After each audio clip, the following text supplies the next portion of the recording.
Loshak at. The bottles getting nippy up the crack and we stacking chips. All of it's what I want. Plus money winners, that's what I'm on. You can say I'm gone. I prefer elevated pub sports radio. Time to get educated, get produced. Leave the juice letting loose with so much abuse that the bookies wanna call a truce. They getting slaughtered. Can't forget Jeff and low baggers in the chat. That's a lethal weapon.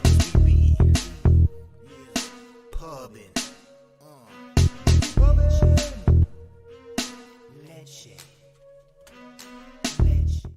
Yo, what's up? What's up, everyone? Welcome to Pub Sports Radio. He's Jimmy the Bag. I'm Pete Loshak. We do this every Tuesday. Sorry for the tech issues. It's a slight delay. We had a slight tech issue with the audio. Jimmy the Bag, I'm still a little tired. But I'll be all right. I'll be okay. I'm still a little tired, though. I do have a question, though, Jimmy the Bag. In NFL preseason last year, you fucking killed it. Yeah. Did you kill week one? No, 4-4. But by my most confident spot was the Steelers, and they handled business very easily. I was disappointed though. 4-4. Right. I mean, it's a good sign when you're like making that face on a 4-4 record. But I hear you. How you feel about week two? I feel baseball's being rough. If it wasn't for the Orioles, I'd just be an absolute joke. This is it's just been bad, really, really bad. I'm trying to go back to because I guess I reach a little bit, and if I have a losing day, like I had 12 bets on Friday, and my last three, there was two team totals that were just sort of the market kind of pushed me into, and I ended up losing my last. I was sitting 5-2, and then I lost my last 5 bets, and there were 4 additions that I didn't really need. So I'm frustrated.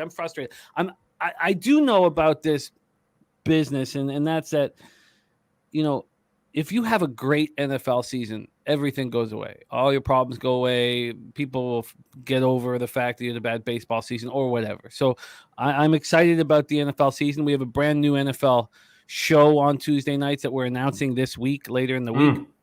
And I'm excited about all that. I'm excited about the poker tournament on Wednesday. And I'm really excited to hear how Bet Bash was. But let's talk about the poker tournament. Will you be there this Wednesday night, Pete?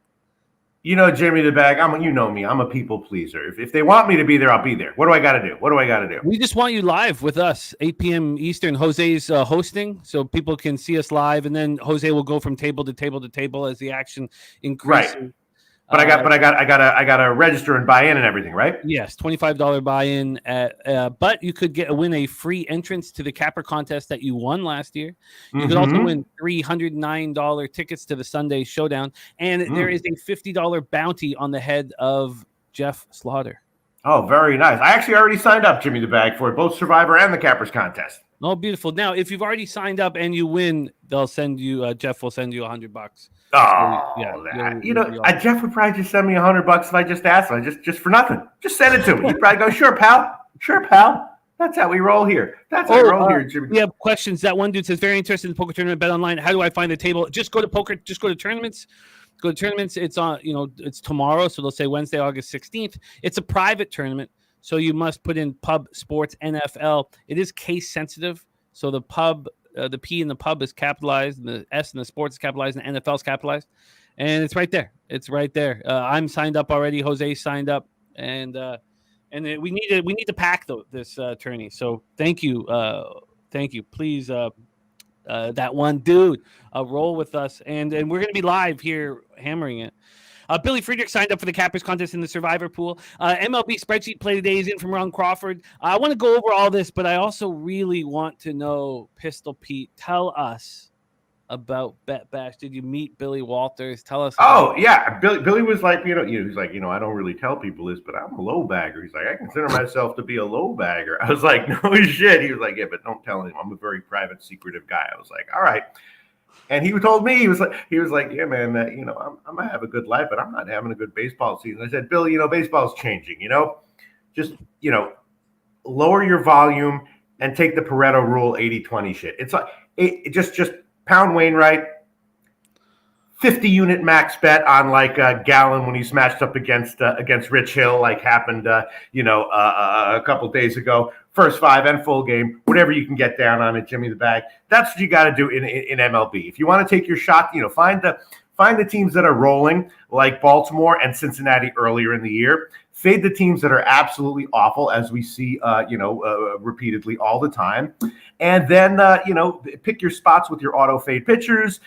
Pick your spots with your bet ons, like Gallen when he was throwing his goose eggs, start in and start out. And if they're ever matched up against each other, multiply your bet by 5, and that's all you got to do. What you don't want to do is start like reaching and digging for like no run in first inning angles for 2 pitchers, and you're not sure if the line's good enough or whatever.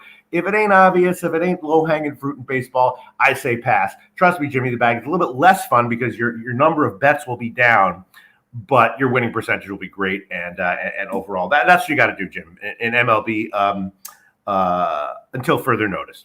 You know what I'm saying, Jim? Yeah, I do. I think a lot of legitimacy in those comments, in those thoughts. What was the highlight of Bet Bash? Billy telling me he's a low bagger. I mean, come on. I mean, how much better can it get? No, that didn't happen. I didn't meet Billy Walters.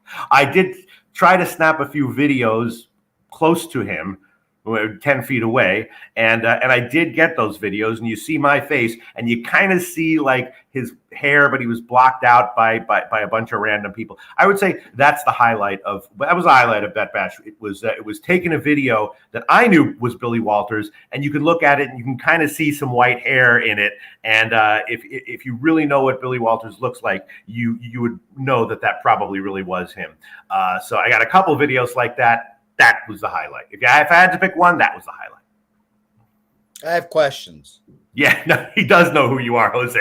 Not a fan, to put it mildly. I mean, he thinks you're funny, but he thinks you're like low IQ. Low IQ. Who the fuck is Billy Walters? Oh, I don't know. He's just some dude. He's just some fucking dude. He did. You're joking. He's joking, right? He's joking. Wait, let's pull him back. You're joking, right? I have no fucking idea. All right. He fucking figured out home dogs before everyone did, and then he fucking, it's mostly hype. It's mostly hype. God, but we buy into the hype. I cannot believe the producer of this show just said that. Okay, let's pretend that did not happen. What do we have to do to get Pete in the Hall of Fame, by the way?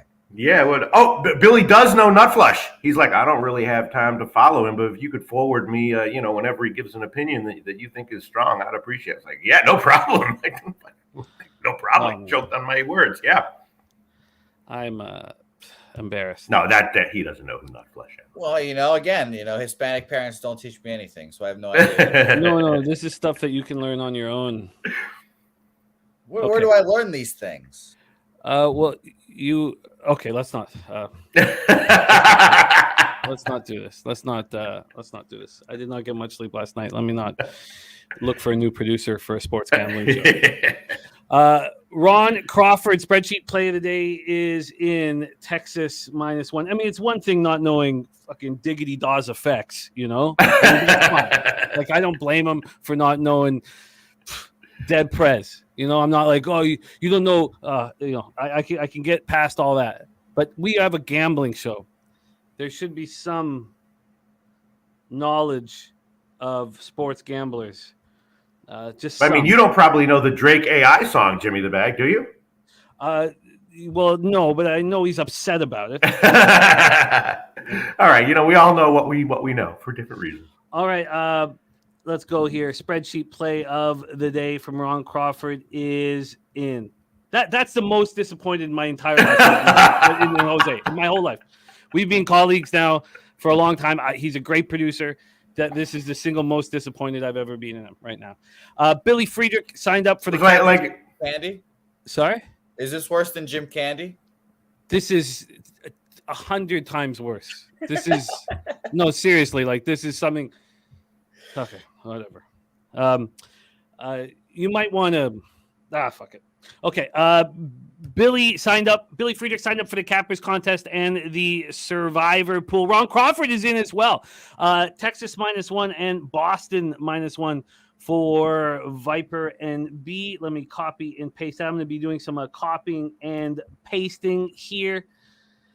Billy Friedrich said beat 3 line movements for Dana White's Contender Series matches tonight, so I guess that's a win. There's Professor Chris Inhouse, Andrew G, and Razor Sharp Picks.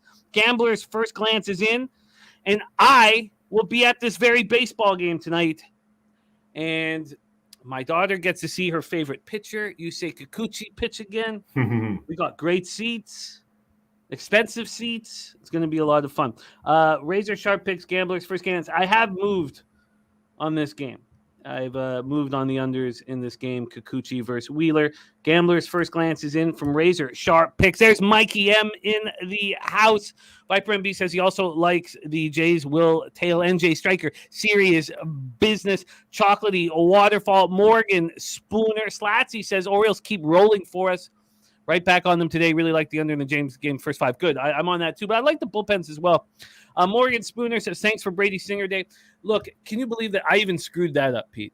I even, instead of taking the Royals yesterday, I took the first 3 under 2.5 and the first 5 under 4.5, so I lost a little bit of VIC. I mean, that's oh, man. Right now. Jay Smooth, ready to get to work. Subhuman Gaucho. Morgan Spooner's action is in. Now, I'm happy that I've got Brady Singer in everybody's head. That makes me very, pleased that they know they can make money off him at home and now even on the road. But it just, how did I screw that up? Eric Jones, Nate Dogg 420. Wine Time Sports says, what up, fellas? Me and the girlfriend leaving for Honolulu, Hawaii tomorrow, proposing to her on Thursday at sunset on Waikiki Beach. Wow, look at that. Congratulations. Look at that. Congratulations. Pete, do you have any words of advice for young Wine Time? For Wine Time Sports? Yeah. What do you think the best way to nail this proposal? God, I wish I could do a Sam Kinison impression. You know who Sam Kinison is? Yeah, Wine Time. Don't do it. Don't do it. In 6 months, you're going to be like this. I can't do a Sam Kinison impression. No, my word of advice is listen to the woman. You got to listen to the woman. When she speaks, she may be speaking words that you wouldn't use, that you wouldn't understand, but try to understand the words that she thinks she's saying. That's the key to a relation. I love all that relationship stuff. They always talk about listening and then talk for like 5 sentences about what listening really means. I don't know. Wine Time Sports, I'm happy for you. Congratulations. See, I think the difference is look like you're listening. See, that's actually good advice. It is. Look like you're listening and be breaking down baseball for tomorrow. Now, you'll get busted a few times. Right. You'll get busted. They'll be like, she'll say, did you just hear a word I said? Of course I did. And then you'll have to repeat what she said and you'll probably mess it up. But that's the goal. That's the gift I can give you, is just always look like you're listening. And when you think of something to say, don't say it. Say nothing. That actually might not be a bad. What about this, Jimmy the Bag? You have an AI that records your voice saying various words, and it's trained to respond to when your wife is talking to you, and it can hear what the wife is saying and spits back, canned standard responses, so she actually thinks you're listening to her. And you tuck some little device in your mouth. I like where this is going. I think this is all possible. But the key is too, though, when you think of something to say, even if it's funny or whatever, just don't say it. Oh God, say very I make that little. mistake all the time. Say almost nothing. That's one of my things. I say almost nothing.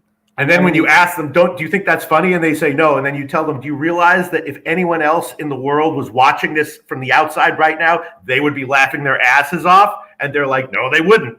And it doesn't matter, but you're right, but no one else is. So you just wind up screwing yourself. Great. We've obviously had the same experiences, Jimmy. Yes, it'll lead you to a long, healthy relationship. Well, congratulations. Wine Time. And I hope that she does cap with you. My girlfriend used to talk about football all the time, ask questions about football. And then I accidentally uttered, I love you. It kind of slipped out, and never one question. She's not talked about football since. She couldn't care less about football. She was just playing me like a goddamn fiddle the whole time. But Wine Time, very exciting. Yes. Have an incredible trip. And I can't wait to hear the good stories when you come back. Justin McElvey on Jeannie Suarez over 1.5 bases. A North Ender, Dante Mack, 1 of 1 Benny in the house. Philly Eagle Flyer. Subhuman Gaucho soccer play of the day. Philly Union versus Inter Miami draw plus 280. I don't know if you are following Subhuman Gaucho, but big plus lines, Pete, and delivering the goods. 7 and 5. Shit, huh? 7 and 5 plus 4.22 units. He's tracking it. He's putting it out on our shows, and we are very, very thankful for it. So keep an eye out, Pete, for Subhuman Gaucho, and this time he's giving the draw at plus 280. Philly Union, I definitely will.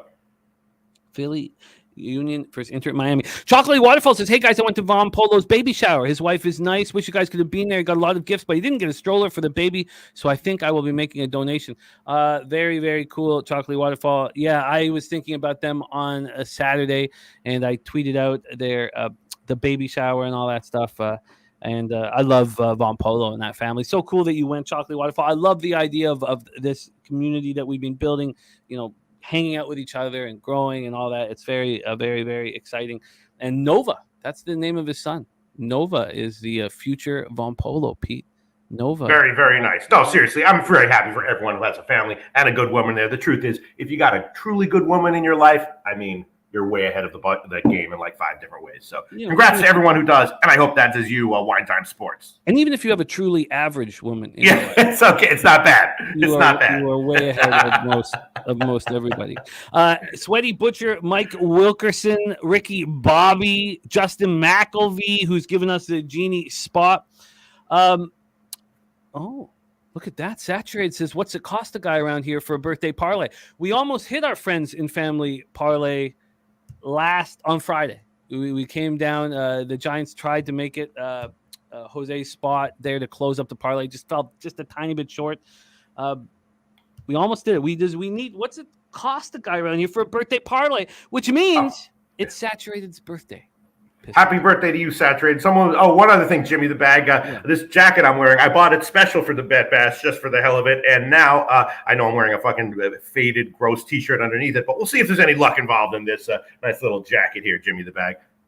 I'm sure that that you're going to deliver the goods. I'm almost certain that you're going to deliver the goods. We're a little behind here. We got to get rolling here. Shout out to all of you guys.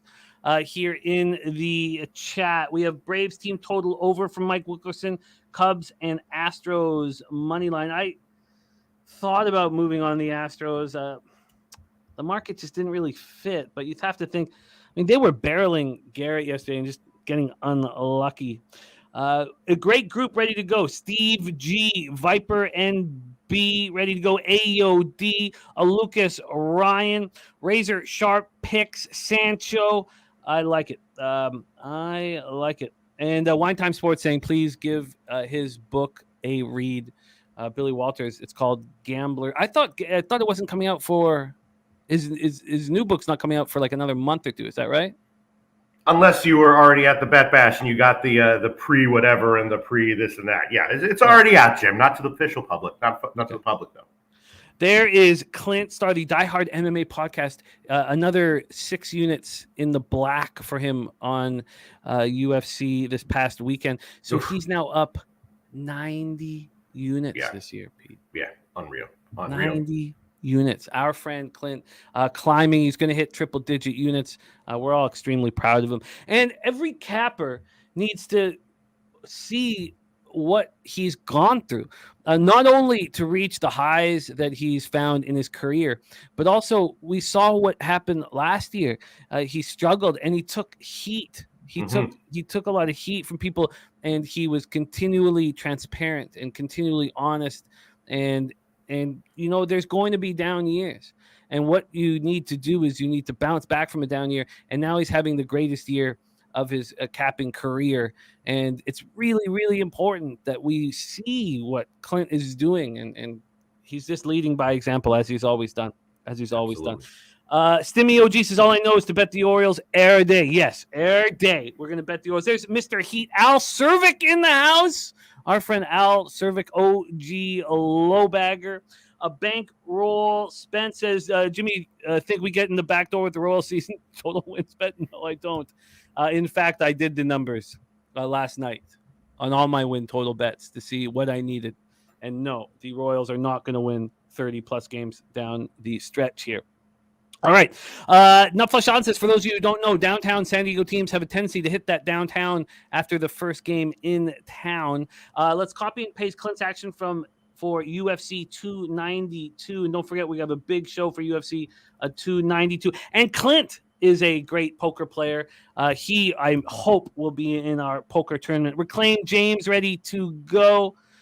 We have a group ready to rock. DC Kaproff, yet another winning day. There's Dabra Kadabra in the house. It's a great group. Okay.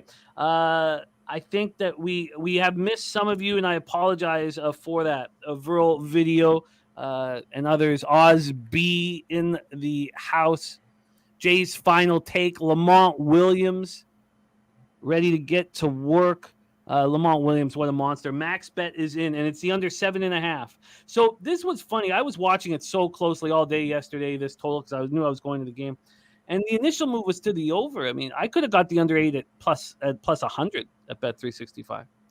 And I was watching it very closely, and then we saw this movement towards the under. So I did probably wait too long, but I got the under 8 at minus 125. It was minus 119 at Pinnacle, but that account is hanging perilously, so I just sent it in for 6 cents more. Morgan Spooner says, shout out to my wife who makes more money than me, lets me drink, smoke cigars, and gamble. And shout out to Lucas R, who says he has a gorgeous scientist for a wife. Oh my God. If she's got 2 friends, get in touch with me, Lucas R. We can talk. Wow, Lucas Ryan says, my lady is a gorgeous scientist. Yeah. Jesus. Wow. Okay. Well, we're not all total write-offs. Our friend Jordan Nordman says, my wife is so good, she lets me use her YouTube. And that's Rebecca Evans. That's Rebecca Evans right there. And Crystal Craig, now a member of Weeby Pubbin. Love it. I love it. We need more female cappers. Crystal Craig, we welcome you with open arms. And we have some great female cappers in the chat. So you are in good company, and we're very excited to see you here. Crystal Craig in the house. There is Guillermo Zertucci. All good, my guy. All right, let's get to work, Pete. So we have the Commissioner's Cup Championship in the WNBA. Teece will be joining us for that, but we've got to get to work. And my one quick. Well, I already hit the over on that one. Just FYI. Okay, nice. Okay, yeah. Well, we'll be breaking that down. My my record is just horrific here, so I'm gonna try not to look up, but I may look up here. Oh God, it's just abomination. No, you can keep it up, Jose. It's okay. Look, maybe I was saying the thing about Clint so that I could find my inner Clint, my inner Clintus Maximus. Let's get to work. 6:40 p.m. Eastern. Cleveland Guardians 57-62, 26-34 on the road at Cincinnati Reds 62-58, 29-31 at home. Great American Ballpark in Cincinnati, Ohio. By the way, Pete, you hit your biggest casher of the year on our show last week. The Colorado Rockies -1. Oh, yeah. Plus 259. Plus 259. Billy Friedrich says, I hate to say this, but I have to bet the Guardians' first 5 money line here. Logan Allen versus Graham Ashcraft. Graham Ashcraft has been very, very good to us. He's been very good to us. But I wanted to talk this out before I made any moves on him. And now seeing Billy Friedrich on the other side gives me a pause. Let's start with the weather here in Cincinnati. 73 Fahrenheit, 9.9 miles per hour to left center, between 9.9 and 6.3 miles per hour. Let's go over to Ballpark Pal here. They've got plus 41% for home runs at Great American Ballpark, plus 6% doubles and triples, plus 20% runs. Only Coors Field is higher. That's a 20% plus run situation here at Great American Ballpark. Let's take a look at the line history here. I got the first 5 up. Let's go to the full game. Here we go. The full game total is sitting at 9.5. 9.5. That is not where it opened. It opened up at 9 yesterday at 5:36 p.m. At 6:08 p.m. it moved to 9.5. And then at 9:09 a.m. it moved back to 9. So we have a move to the over, but not much of one. The over opened at over 9 minus 116. Now the over 9.5 is plus 103. It's smaller than it looks, but we have a move to the over. Let's take a look at the money line here for the Guardians and the Reds. We have Ashcraft sitting here, opening up at minus 103. He's now minus 111. He got up to minus 116 at 8:30 this morning. The initial move was, I guess it's always been towards the Reds. They opened up at minus 103, and they're now minus 111. The move has always been towards the Reds. Let's take a look at the cash flow here. This is our first game on today's card. We have Pete, freshly back from the Bet Bash in Vegas. 43% of the tickets, 76% of the cash is on the under. And then we have 78% of the tickets and 88% of the cash on the Cincinnati Reds. You can ask yourself, is the market moving enough in that direction? Billy Friedrich says, I don't like Ashcraft's home splits, and Allen has better splits on the road. I don't like any of Ashcraft's stats, and I don't know how legitimate they are for who he is right now. Right now, I see a very strong pitcher on the mound, a pitcher who believes in himself. He had a similar situation as we had with Manoah, and he is risen through the challenges. And Manoah is in Buffalo right now. So look, I believe in Ashcraft, and I'm not afraid to move with him here. But Billy's right. On the road, Logan Allen's been very good. 3-2, 3.27 ERA, 239 opponent's batting average. He's been pretty good throughout the season. He's coming off a good start, 1-0 loss at home versus the Jays. He only made it through 5 innings, but he just allowed a solo shot. And Guardians are hitting righties, 269, 773, and the Reds aren't hitting lefties. And Guardians bullpen has not been good. Jay's final take says Ashcraft will get it done. Reds minus 1F for 2 units. Morgan Spooner says, wow, the Reds pitcher having bad home splits, wonder why. And Chang Kim giving us positivity. Thank you, Chang, my man. So take it away for us here. Pistol Pete Loshak, fresh back from the Bet Bash. Yeah. Guardians, Reds at Great American Ballpark. This is a little bit tricky. And by the way, Jimmy the Bag, what I said about baseball at the beginning of this show to you, I said it in a funny, jokey voice, but it is actually true. What I said. And so I am, I'm going to take it a little bit easy as far as the volume of my MLB picks. Yeah, I was leaning Cincinnati. The line has obviously moved that way and leaning first half under, but I haven't pulled the trigger on either of those. And I might not. I will hit you up with a soccer play, though. If Philadelphia and Miami, I took the over in the first half over 3, and first half over 1.5 at like plus 130 or whatever. Oh, wow. But this game, I don't know if I'll pull the trigger on it. I understand that that there's reasons to think that Ashcraft might not be as awesome in this one as he has been statistically over his past bunch of starts. But I am leaning under and Cincinnati first 5. Yeah, and I would prefer a first 5 under than a full game under. It is 5. It would be great to see a 5.5. It is juice to the over. I don't know. Jay's final take says Cleveland Guardians have only hit the money line in 19 of the last 51 road games. Professor Chris says no side for me in this game. Model says Guards money line should be plus 107. The Reds should be minus 107. Says no value. Clint dropping Dana White's contender series tonight. Parlay Emil and Hardwick. Copy and pasting that, Jim. Yeah, same here. Emil and Hardwick from our man Clint McLean. Stimio G's on the over. Philly Eagle Flyers on the Reds money line. I don't know. I don't really need to get involved here. Reclaim James says loves the Reds. Very offensive weather. I don't really trust Logan Allen, and I do trust Graham Ashcraft. I kind of like the Reds first 5. I kind of like the first 5 under. I guess the issue here is the Reds just aren't hitting lefties at all, which would lead me towards liking the under because I think that Ashcraft can slow down this Guardians team. Professor Chris says Ashcraft season XFIP 4.71 again, and Logan Allen 4.28. But again, I don't care really as much about Ashcraft's number because I see a much different picture.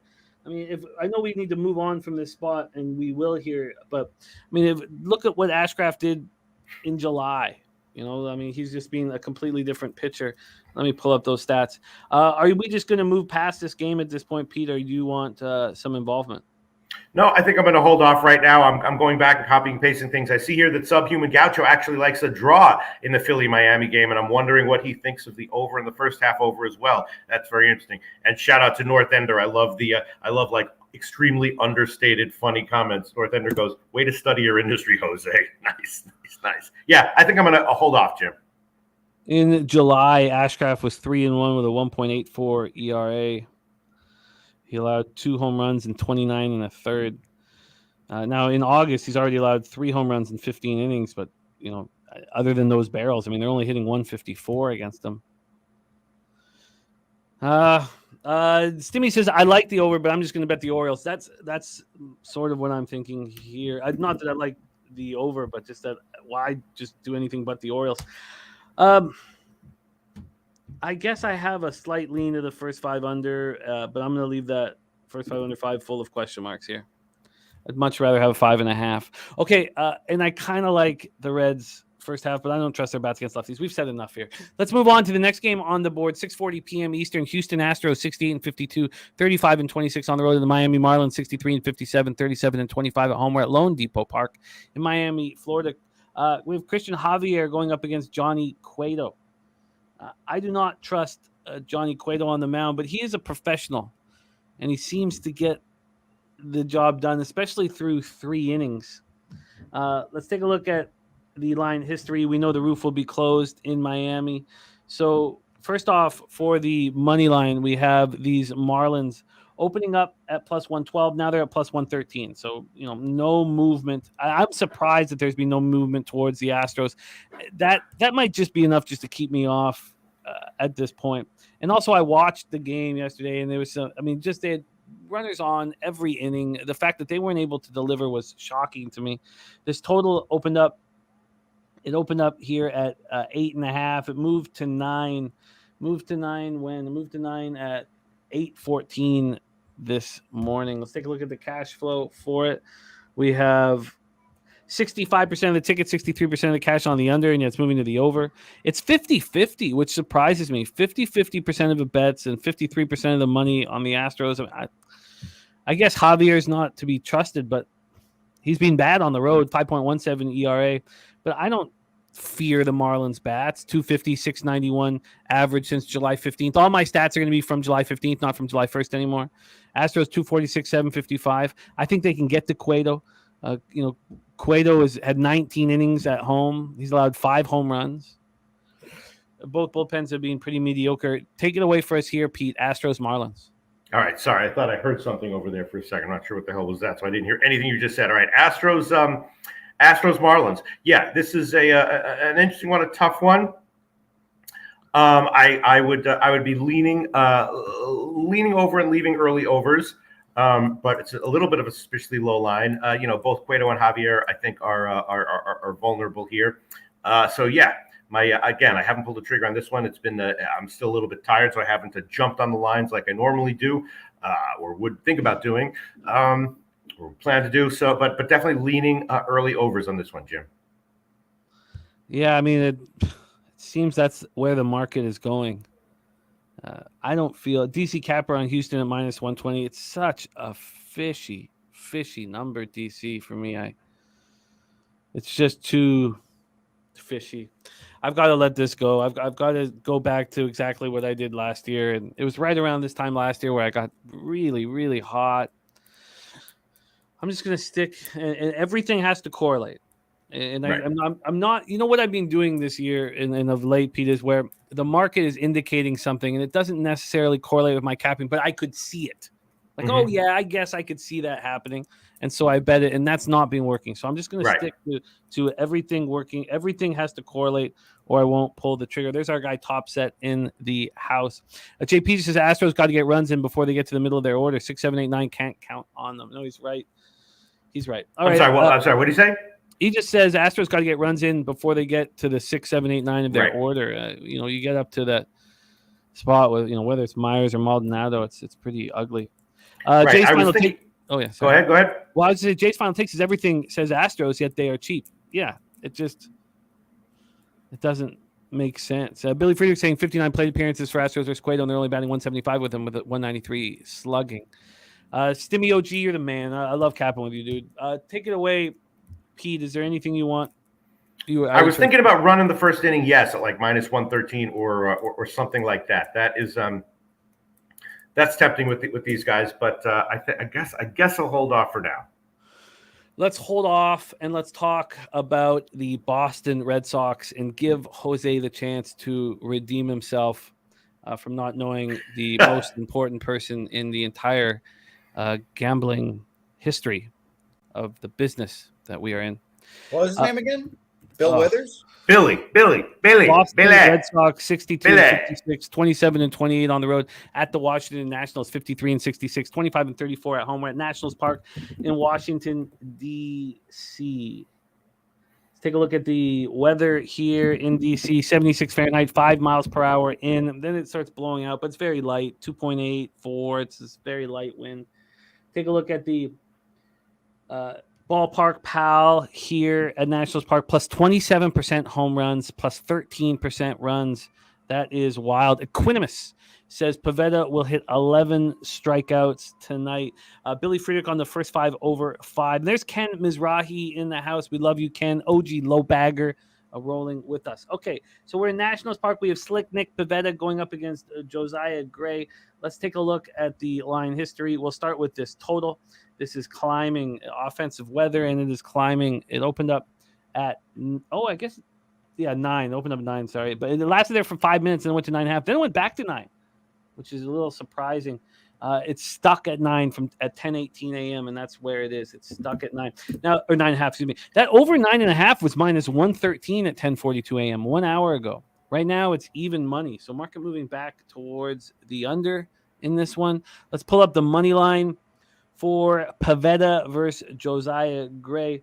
And we have Pivetta sitting right now at minus 163. He opened up at minus 165. So very slight move towards the Washington Nationals. When we get over to the cash flow in this, 11% of the tickets, 19% of the cash on the Nationals.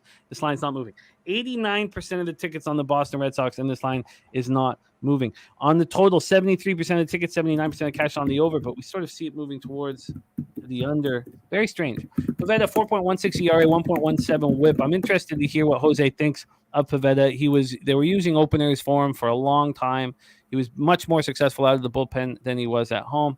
And he's been much better on the road than he's been at Fenway. On the road, 2-2, 3.61 ERA, 203 opponents batting average. And Josiah Gray, the opposite. Very good on the road, and he struggles at home for whatever reason. 5.17 ERA, 270 opponents batting average. Coming off a 5-4 win at the Phillies, but he wasn't very good. He allowed 4 earned runs or 4 2/3, and the bullpen kept it together. Red Sox versus righties, 249, 745 since July 15th. Nats, 247, 719. And the Red Sox bullpen has struggled a bit, 4.26 ERA, but not as much as the Nats at 4.99 ERA. Jose, Slick Nick Pivetta and the Red Sox in Washington. What's your plan? Hey, Jim, just one quick thing before we hear Jose.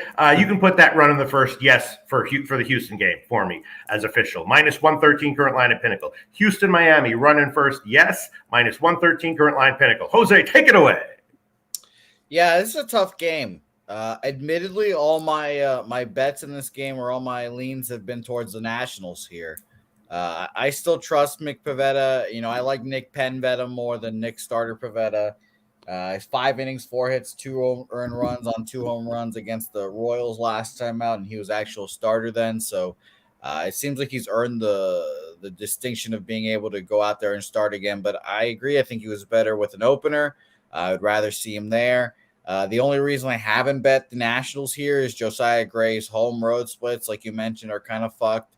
But I definitely look towards a Nationals team total here as well. Shout to Nufflush Allen. But 3.5 at minus 135 on Bet Online, or it was like 3.5 minus 140 almost, basically, was just not appealing to me. So I didn't bet anything in this game yet, but I definitely look towards Nationals, and I look towards Nationals first 5 plus 155. But I didn't make any bets or anything official. I don't think I will. Shout out to AOD with a 4-legger on Prize Picks. Great job. Get that cash, AOD, man. Love seeing you cash. Quickly here, touch on this, Jose. Do you think that the fact that we're dealing with interleague ball here gives Gray? I mean, can we say Gray's a better pitcher than Pivetta? I mean, I think we can. I would say that, yeah. And so now we have a Red Sox team that's barely seen Gray. I mean, Devers 1 for 3 against him. Story 2 for 7, but Duvall 0 for 5, Verdugo 0 for 2, Turner 0 for 1, McGuire. I mean, no, they haven't seen him. Does that not kind of with the implied probability of the spot, maybe it's worth taking Gray here early? Yeah, I mean, that was my only bet that I looked at, plus 155. First 5 there, maybe. I don't have first 3s. I know you do. I'd be interested to see what that is. Even like a first 3 plus a half might even be bettable. Who knows? But yeah, I look towards the Nationals for sure. The Red Sox offense has been swinging well recently, so that's a concern. But again, like the home road splits are just the thing that really have kept me off. I'm going to look at Josiah Gray's last couple home starts to see here at least what the circumstances was. Last one's against the Philadelphia Phillies was his last start, 4 2/3, 6 hits, 4 earned runs. A Phillies team that he has seen now.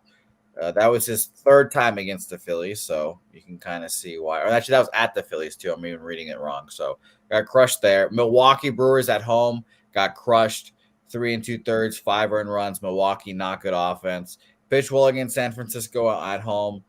Crushed against the Reds, 5 runs, 3 of them earned. Crushed against the Cardinals, 5 innings, 6 earned runs there. The Phillies got him at home, 4 earned runs. And that is basically it. He got crushed against the Braves in his first home start, but that, beginning of the season, and it's the Braves, of course. So even the bad teams get to him, man, which is weird and concerning. And his last 2 starts have been poor. So it's worrisome for sure. But the Nationals recently have found ways to win in just ridiculous ways, like Jay's Finals Take is saying there. So Nationals is my only play here that I could bet here. And I don't know if I'm going to get there. Loshak, what do you think of the spot? Red Sox Nats. I'm just quickly Googling Messi injury. I wasn't quite aware of the extent of that injury, motherfucker. All right. Yeah, this one, the spot I like Boston, the line I like Washington. So definitely I would be liking Washington at this line. No question about it. At this line, my numbers indicate way too big. 20 cents too big.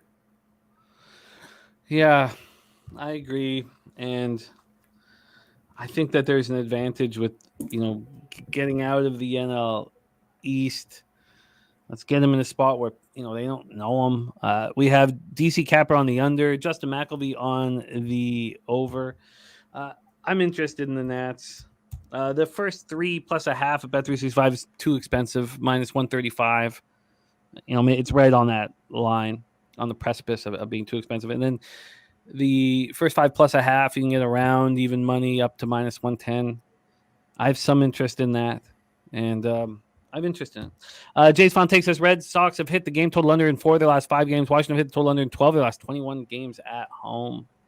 Oh, by the way, I bet the first 5 under in Cleveland, Cincinnati, for anyone that cares. I bet it last night, minus 125. First 5 under 5. Oh, wow. First 5 under 5 at minus 125. Well, what is it now? Did you bet online? Yes, I bet it at Bet Online. Right now, as I pull it up, it is under 5 even money. Jesus fucking Christ. So, yeah, it's moving quickly to the over. Okay. All right. Well, let's roll on here. Let's roll on. So we have that first 5 under 5 for Jose. Market is moving quickly towards the over. There, the Yurfie for Loshak in Astros, Marlins, and some legit interest here. And Jorge Don't Play is now that dude likes Pokemon. We have a new handle for Jorge Don't Play in the house. Great to see you, Jorge, my man. All right, let's move on. Next up for us is the game where I will be attending with Ella in tow. Philadelphia Phillies 65-54, 31-30 on the road at the Toronto Blue Jays, 66-54, 31-26 at home. Rogers Center in Toronto, Ontario. I expect the roof to be closed. There's rain on and off until about 8 p.m. So I expect the roof to be closed. The ball doesn't travel as well when the roof is closed. There's Vitalis in the house. Andrew G says, my first thoughts on this game was first 5 under. Razor sharp picks. Let's start with our man Razor. Razor has given us the gambler's first glance, and it is the Toronto Blue Jays for our guy Razor. A very legit move from dog to favorite for the Jays. We'll see where they are right now. Razor sharp picks, though, got in at a nice price, plus 102 on the Jays. We'll go over the market moves, but here we go. Gambler's first glance, the Toronto Blue Jays.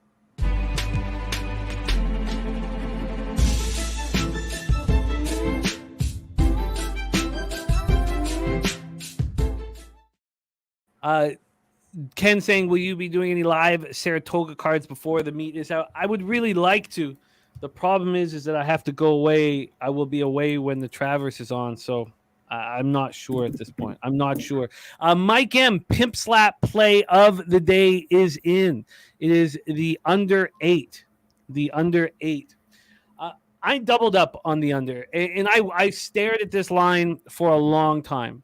The initial move was towards the over, and it had me watching. Then it moved towards the under. I also was very interested in Wheeler against what I see is a meek offense from the Jays. And the line moved towards Kikuchi. We've seen Kikuchi against teams that hit lefties well, like the Orioles, and it didn't phase him. He's throwing 97 right now. He looks very, very good at home. Pinnacle moved this to 7.5, but there's still 8s on the board. The crazy thing about this was that it moved to 8.5 at 8:36 a.m. And usually when I see that kind of 8.5, 8, 7.5, I kind of want to stay off of it. But I agree with the move towards the under. But that the idea that Pinnacle would move it to 8.5 at one point really did scare me. And I didn't move on this until, I don't know, 10:30 this morning, 10:15 this morning. I waited a long time before moving. From a cash money line perspective, this opened up at minus 101 for the Jays. It's now at plus 100, but I saw much bigger lines for Philly over at Bet365, and they've been minus 110 on this game for a while. Let's see what they are right now. Yes, they're minus 110 on each side. Net under 8, still where I got it at minus 125. It was at minus 119 at Pinnacle. So at this point from the opener at Pinnacle, we actually just have just a 1 cent move. I'd be curious to see what the anonymous gambler did over at MyBookie. He is moved at 3 cents in the Jays' favor from minus 101 to minus 104. From a total standpoint here, we have, I did it already, 7.5. Okay, so I was thinking also, now I put 150 on the first 504 and 150 on the full game under 8, but I was thinking of possibly having a little fun same game parlay, have a nerfy and have the under and the under, but then I was still leaning towards the Phillies, which is why I'm happy that we're getting to talk this out. It's 50-50 on the total. 52% of the tickets on the over, 50% of cash on the over. The market clearly moving to the under now. You have 53% of tickets and 75% of cash on the Phillies, but the market is not moving towards the Phillies. Zach Wheeler, 3.74 ERA, 1.11 whip, coming off an 8-4 win at home over the Nats. He didn't look great. 3 earned runs, 2 jacks in 6 innings. It was a quality start. No walks, 6 Ks. On the road, he's been slightly better than he's been at home. 3.44 ERA, 245 opponents batting average. You say Kikuchi's been a revelation. If you had told us that Barrios and Kikuchi would be shoving like the way they have, you would think, my God, my goodness, we must be winning the division. We must be the favorites to win the World Series. But it's not the case. Kikuchi, 3.53 ERA, 1.23 whip. His last start, a 1-0 loss to the Guardians. He was excellent. 1 earned run over 7 innings. At home, 3.44 ERA, 222 opponents batting average. Yeah, the Phillies rake lefties. 275, 846 OPS since July 15th. And the Jays are doing nothing against righties. 238, 695. And I love the Mike M look on the Pimp Slot play today on the full game under. And I imagine that it has to do with how good these bullpens have been. Phillies bullpen 3.44 ERA since July 15th. Jays 3.26. Arnillo liking the Nerfy here. So, Saturated says Jay smacked tie on the round. Does that mean they found their groove? Jay's final take says the Phillies are 14-29, 32% on the road off of a loss over the last 43 games. Jay's final take says Wheeler held the Blue Jays to 1 run and 3 hits over 7 innings on May 10th. Jays get that back tonight. Wheeler gets cracked. Mike M, Philly first 5 and Philly first 5 under. Both looks he likes a lot. And Rocco saying he leans towards the Phillies as he's been riding Seagard and says, I might let off him today just because sorry. I was talking about the Giolito spot. Okay, take it away for us here, Pistol Pete Loshak. I will be attending in person. Phillies, Jays. Yeah, I mean, this is an interesting one. I mean, the under, it seems like it would be a good play. And as Vitola says, if you listen to the Monday night show right here at Pub Sports Radio, if you had listened, then you would have heard that he told us to take the under last night at 8. It's the Pimp Slap play of the day, under 8 as well. That's obviously the way I was leaning, and the first 5 under.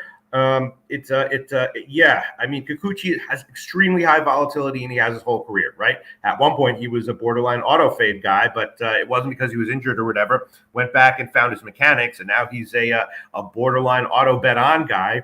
And Wheeler, as you said, very good and solid, but can give up a bunch of runs. I'd much rather be getting 4.5 here. Without a win at 4, I think I'm going to pass on the first 5 under. I might do one of those both teams to score a certain amount of runs. No, though. One of these guys is likely, I think, to have a very close to lights out start. I mean, I agree with the unders in all ways. I just haven't pulled the trigger on it yet. And maybe a no run in the first inning as well. I wish it was going to be a nice night. My brother and his son are in town. I would love to have them see it with the roof open, but I think that it's going to be closed. Let me just do one last Toronto weather. You have a brother? I did not know this. Wow. Well, I mean, I have a half brother and a step brother. I have 2 step brothers, but this step brother I've been in my life since he was 6, so he's very much like a real brother. You learn new things every day. Let's take a look at the weather here hourly in Toronto. So light rain at 6, and then light rain at 7, and cloudy with showers. So the roof will be closed tonight. And with the roof closed, the ball just doesn't travel as well. I think this kind of helped. I think it will help the under. By the way, Thomas Maggio liking the Nats here. There's 1777 memorabilia. All right, you know what, Jim? We can make the first 3 under an official play. 2.5 minus 140. First 3 under 2.5 minus 140. I'll take that one. First 3 under 2.5 minus 140. Current line at Caesars for Loshak. I'd be curious to see what it is here at 365. Let me move over here. Let me just quickly see. So you got minus 140. Yep. Can we beat that here? No. Wow, minus 155. There you go. Jay's final tax says fun stat for an under. Kyle Schwarber has failed to get a hit in 9 of his last 10 games after a loss. Wow. And the under a half is at plus 114. Okay. Londo says, I think Philly takes care of business and covers the run line. Yes, Sammy Calmer Schneider is still the Blue Jays manager. And Slatsy says Billy Walters is Jimmy's half brother. Wait, who says that? Shout out Slatsy. Slatsy. I'm not that one. Like that stung for whatever reason. I love Jose and I support him and push him, and that one stung. No, absolutely. I mean, I truly love Jose more than I ever let on. But I agree with North Ender's comment. Way to study your industry, Jose. That one stung. All right, I'm on the first 5 in full game under here. Let's Loshak's moved on the first 3 under 2.5. Let's move on. I think I might throw together a same game parlay. I will just do that privately, just for fun at the game. Let's move on. Next up for us, 7:10 p.m. Eastern. Pittsburgh Pirates 53-66, 24-34 on the road at the New York Mets 54-65, 30-27 at home.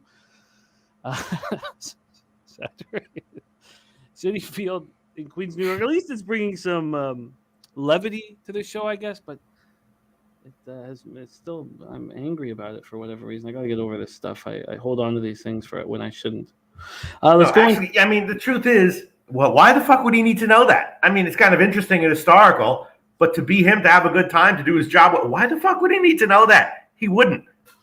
When I hear that, it just tells me, all right, he's not an old fuck like the rest of us, and actually, like, he's fucking and having a good time in life.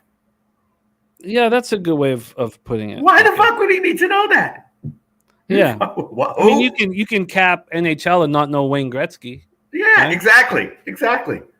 You know what I mean? He's like, who? Wait, is this guy some like 75-year-old? All right, I don't care, and that's the right attitude for him. And if he was a 18-year-old Korean singer, he'd know all about her. He'd know her body mass index. Let's move on here with the Phillies Mets. 75 Fahrenheit, 8.3 miles per hour in between 8.3 and 6.9 miles per hour. At Ballpark Pal, we have Citi Field plus 10% homers, minus 12% doubles and triples, minus 5% overall runs. We have this total sitting at 8.5. It's dropping quickly, very, very, very quickly. This opened up at 9.5. It lasted there for 3 minutes before it moved to 9. Then it moved to 8.5 at 8:24 a.m. We're down a full run. Amazingly, a full run. Let's take a look at the money line for this one. We are opening up here with the Mets at minus 136. They're now minus 135. So we've got no movement on the side, but a huge move towards the under. 35% of the tickets, 76% of cash on the Pittsburgh Pirates and Bailey Falter. 55% of tickets and 77% of cash on the under. Bailey Falter, 5.21 ERA, 1.55 whip. I thought I saw signs of him having talent, but not enough for the Phillies to keep him around. His last start, 7-5 win at home versus the Braves. He got through 4 innings. I guess that's what you can say. 4 runs through 4 innings. On the road, he struggled this year. Opponents hitting .328 against him. David Peterson on the other side, coming off 4-3 win at home versus the Cubs. He's been good at home, but he wasn't good there. 30 2/3, 2-2, 2.93 ERA, 264 opponents batting average. He wasn't good in his last start, but he's being good. The Pirates are not hitting lefties at all. 217, 603. The Mets just mildly better, 249, 681. And the Mets bullpen's being an atrocity, 5.64 ERA. And look at that. Tone Miggins, Houston, first 5 run line, 2 units. That's the level play of the day. Tone Miggins, God, this guy just cashes and cashes. Take it away here for us, Pete. Pirates, Mets. I hit the under. I didn't get the 9.5, but I got a nice 9. And I'm still seeing at most places, as you said, 8.5. If you want to buy the 9, you're in the minus 120s, but I'm still seeing good old Caesars. We do allow that line here. It's a massive book. Caesars Will Hill. Under 9, minus 120 is still available right now, so I'll make that official. Pittsburgh Mets, under 9, minus 120. Make that official. I agree with the move. I'll make it official at the current line at Will Hill. And sorry, hit me with that again. That's the 9 minus 120. Pittsburgh Mets under 9 minus 120. Mets under 9 at minus 120. All right. Okay, there you go. Pirates Mets under 9 minus 120 still available here. I guess that makes a lot of sense. What is available for me in this one? It's just moving so fast. Yeah, and under 9 minus 120 sitting at Bet365. And the Pirates bullpen's been good enough. All right. I find that an interesting look. And I'm an inch away from adding on both teams to score 4 or more. No, at minus 210. I'm not going to. I'm curious to see what Pinnacle did with this here. If they've moved it. How far? So that 8.5, if I wanted the 9 at Pinnacle, it's minus 126. Don't often get that kind of value here. I think I'm probably going to have to bet that now. Okay, I think I'm going to have to bet that now. All right, let's move on. I think I'm going to bet that here when Pete gives his breakdown. 7:20 p.m. Eastern, New York Yankees 60-59, 25-31 on the road at the Atlanta Braves, 76-42, 38-20 at home. Truist Park in Atlanta. Let's see what the weather is in Atlanta to get started here. We have 82 Fahrenheit, 6.9 miles per hour to left.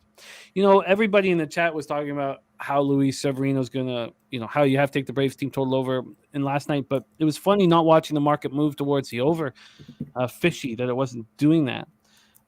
We have Truist at plus 5% home runs, minus 2% doubles, triples, plus 7% runs. Let's take a look at the line history then for this one. On the money line, we have Bryce Elder, who's being bad. Severino is being atrocious. And this line is sitting at minus 208, open up at minus 191. So we have 17 cents of movement towards the Atlanta Braves. Our guy, Mike M, last night, Pete, he had the Braves minus 3 last night. What a monster Mike M is. What an absolute monster. I mean, that's just... he's just an absolute monster. It's ironic. I'm like, maybe someday I'll be able to meet Billy Walters. I should be worried about meeting Mike M. He'd hang out with me anywhere. Well, you don't even see what's in front of you. You know what I mean? I believe he's going to be coming to Pubapalooza 3. That's great. This opened up at 10.5, minus 111 to the over. And it did get to 11. It got to 11 at 10:45 a.m. And it's back at 10.5. That's just such a fishy line with these two horrible pitchers. LJ from H-Town says Braves are 12-2 coming off 10-plus runs win, and Austin Riley 2-plus bases, 10 straight home games keeps cashing. Chili Dog Dooley says Riley and Olsen, the gift that keeps giving. Robert Franklin on the over 10.5 for the Braves and the team total, on the game, and the Braves team total over 5.5. Severino, his last start, August 9th. I think it was just an appearance. Was it the actual start? It was just an appearance. 2 innings. Yeah, last appearance. It wasn't a start. Yeah, August 9th, 2 innings, 5 hits, 4 runs. He got lit up in a 9-2 loss to the White Sox. He on the road, he's got a 9.89 ERA, and the opponent's getting 3.73 off of him. Bryce Elder has looked bad of late. 5 earned runs and 7-5 loss at the Pirates. And he's been good at home this year, but those numbers are climbing quickly. Yankees versus righties since July 15th, 225, 692. Braves 295, 911. Yankees bullpen 3.59 ERA, while the Braves 3.73 ERA since July 15th. Both bullpens have been good. Maybe that's the idea that this could stay under the 11 is that they'll get to the bullpen so quickly here. Take it away for us, Pete. Yankees, Braves. I mean, that was a great call by Mike M last night. And here, Elder, as we know, just glance over his game log, extremely high volatility. One of the highest volatility ratings of all the starters in baseball. Of course, with high volatility, you want to take as big dog lines as you can. And it might be worth it again to take a shot with Atlanta minus whatever to get a big dog line. And I would be leaning over as well. But yeah, you're saying that the line has come back down a little bit, which is interesting. It has 40% of the tickets, 51% of the cash on the under. Sure. And then 20% of the tickets and 60% of cash on the Yankees. But we've seen 17 cents of movement towards the Braves. Yeah, I mean, leaning Braves, leaning over. Not sure how I want to play this. Maybe just Braves team total over, or the first 5 team total over, obviously. Although you're getting a 3.5. I feel this is just fishy. I'll watch all my friends cash on this and cheer for them, and I just something just doesn't feel right on this, and I'm not going to involve myself in it. And I will say that something very, very interesting here is, there's actually a, for a tiny amount, there's actually an arbitrage opportunity right now I'm seeing with the Atlanta first 5 team total.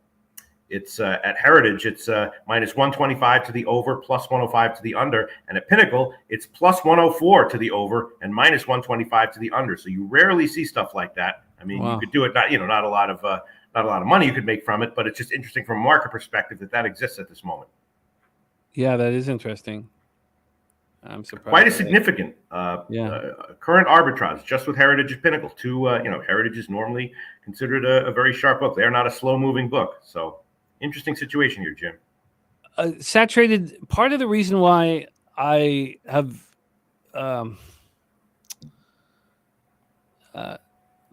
reached on things where the market is indicating that I should do it is because it doesn't even make sense. What happened last year?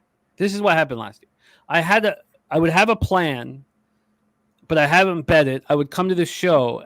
My numbers were so much better when I would talk it out with you guys on the show last year than my pregame numbers, which is different from this year. My numbers the games that I actually have a winning record, and on my radio show, it stopped for a little bit, but I'm 17-6 on Fridays with bets before, the night before the market kind of dictates things. But last year, I would come with a plan. The market would say that I'm wrong, and I would get off of it. And if I had flipped with the market, I was hitting at 70%, and TJ was tracking it. But what I'm getting it all confused in is what I'm messing up is when I don't, it's not part of my cap, but I see the market moving in one direction. I'm like, oh, I could see that happening, and then I bet it. That's not been working. I've got to stop doing that. But I'm just going to stay off this, Pete. Are you going to move on it? No, I think I'll probably have a play or two or three by first pitch, but it's a very weird, interesting situation. You got extremely high volatility with Elder, and as you said, he tends to do better at home. You've got a very bizarre first 5 innings team total arbitrage opportunity between Pinnacle and Heritage right now, which against Severino, which is stupid. Under 9 at -120. I'm going to send it in. Let me just take it here quickly. Sorry. Okay. All right. I'm in on that under 9 at -120 that you moved on in the Pirates Mets game. I'll tweet it out. Sorry, Poker Addicted says does Peter know if aliens are real? Obviously, it depends on your definition of alien, but the way as I define that word alien, obviously they're real. Yes. All right.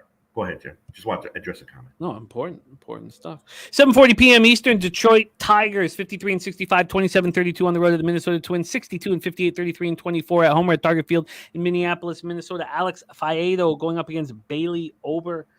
Let's talk about the weather in Minnesota first, and then talk about the line. 78 Fahrenheit, 7.9 miles per hour to left center, stays between 7.9 and 6.3 miles per hour. According to Ballpark Pal, plus 1% homers, plus 2% doubles and triples, plus 7% singles, and plus 6% runs. Rocco Rogers on the Twins' first 5 team total over 2.5 at -120. Bananas and Grapes has an important point. He says the aliens think humans are real. There's an important point. Important. All right, here we go. The total here for this one is sitting at 8.5, over 8.5. It's sitting at -112. It opened at -116. So we've had a very slight move towards the under. And from a money line standpoint, sorry, let me just move this over quickly. From a money line standpoint, in Twinkies Tigers, we have the Twins and Bailey Ober sitting at -181. -181, and they opened up at -185. So we really have had no movement on either side or total. And when we take a look at the cash flow, we have 64% of the tickets and 97% of the cash on the Tigers. Wow. 64 and 97 in the market not moving. From a total standpoint, 86% of tickets, 85% cash on the over, and that's not moving. Wow. Jay's final take says the Minnesota Twins are 38-20 versus the Detroit Tigers at home over their last 58 games. Faedo has not been good this year, 5.80 ERA, but his whip is low. It's just that when they get to him, they barrel him. 9 home runs allowed in 40 1/3.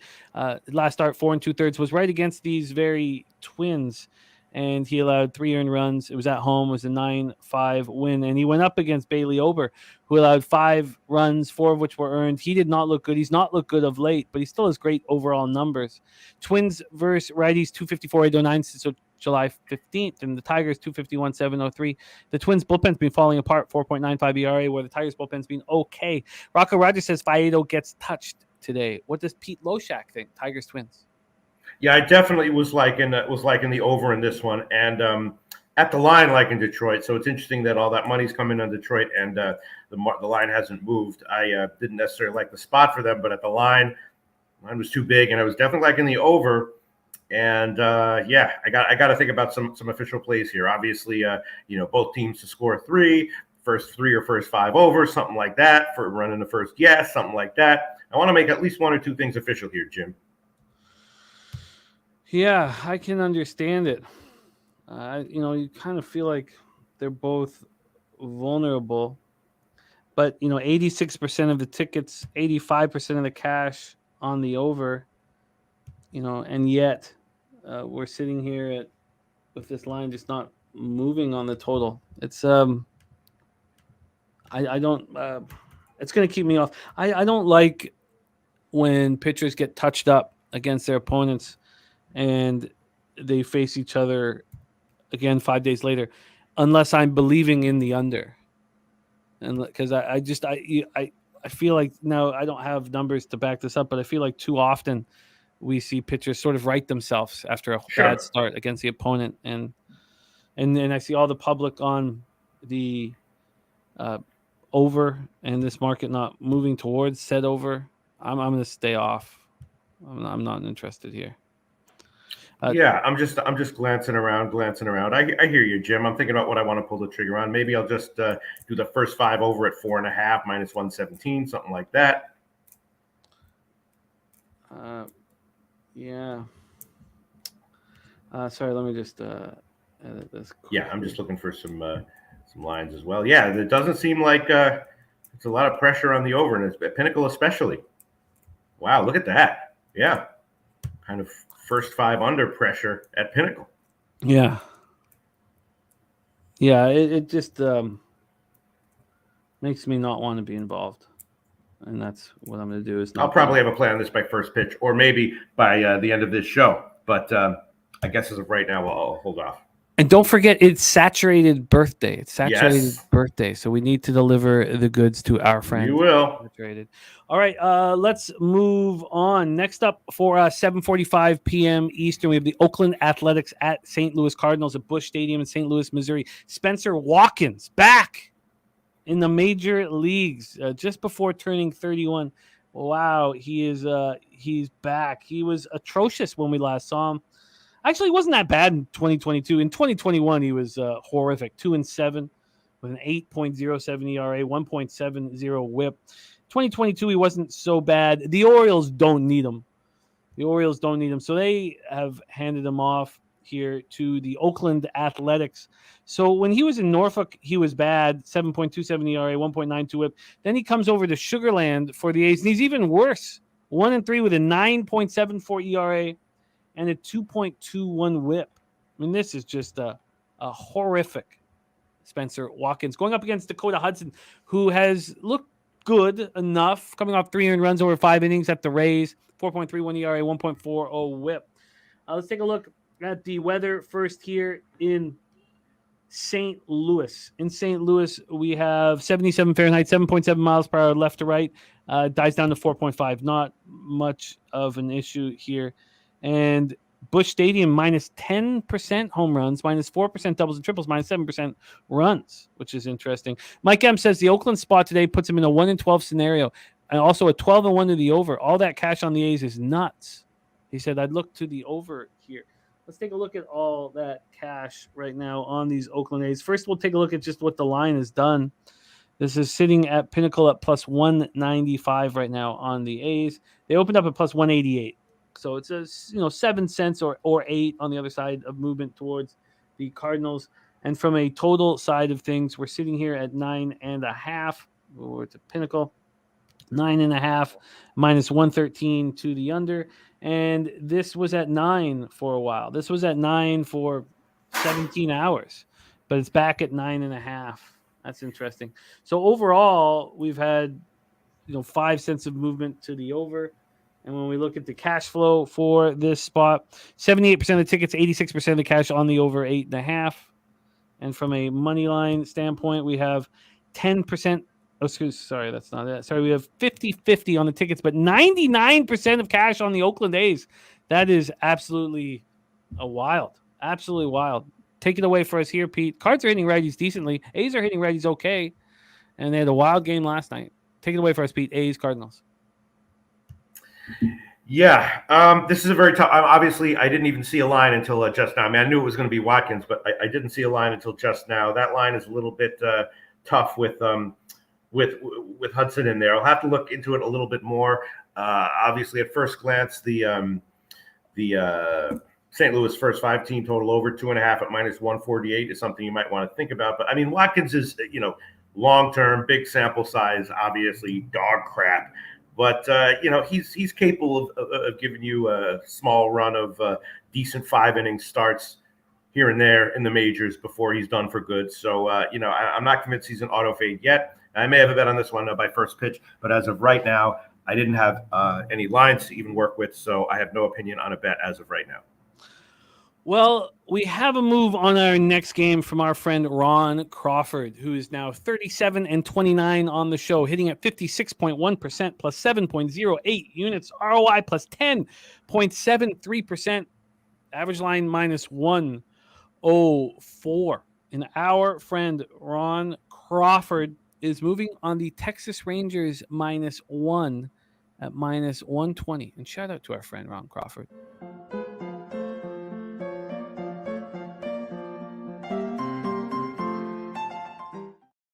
Our guy Paco Healy in the house. What up, Paco?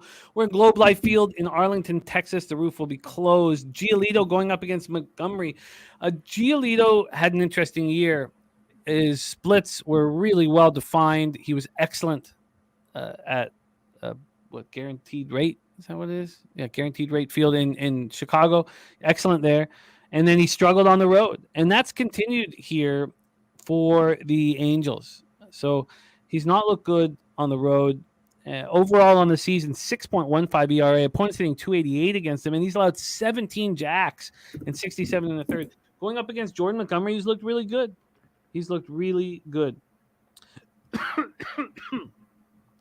Nutflush Allen says great teamwork yesterday on the Schmidt Friends Day. That trend continues to cash. Yeah. And what Nutflush Allen's talking about was Schmidt had friends and family at the game. He's from Georgia, and any time that we've seen a pitcher with their friends and family in the stands, they've not been good. We have a little run of fading those spots. So Mike M said over spot. Texas won yesterday's first 5. Next game goes over.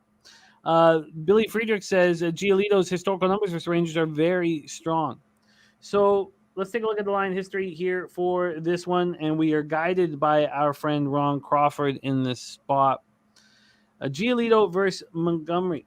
We have Montgomery and the Rangers opening up at -157 all the way up to -182. 25 cents of movement on the Texas Rangers. From a total perspective, we have this sitting at 8.5.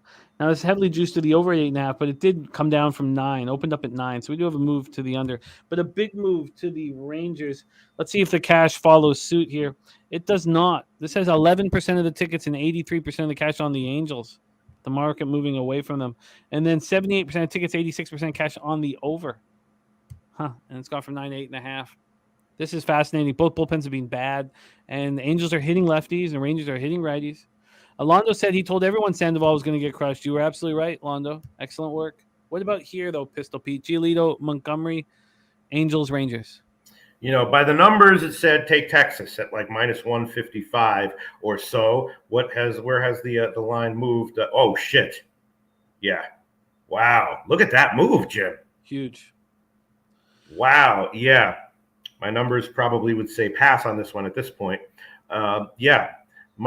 Texas is seems to be the play here, despite the 12-zip win yesterday, and despite Giolito, probably going forward going to be a little bit less shitty than he's been so far.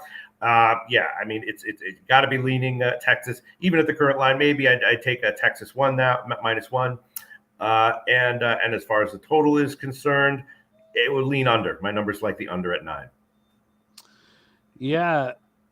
Yeah, I get it. I get the under here now that we speak on it, because we have everybody on this over, and yet it has dropped from 9 to 8.5.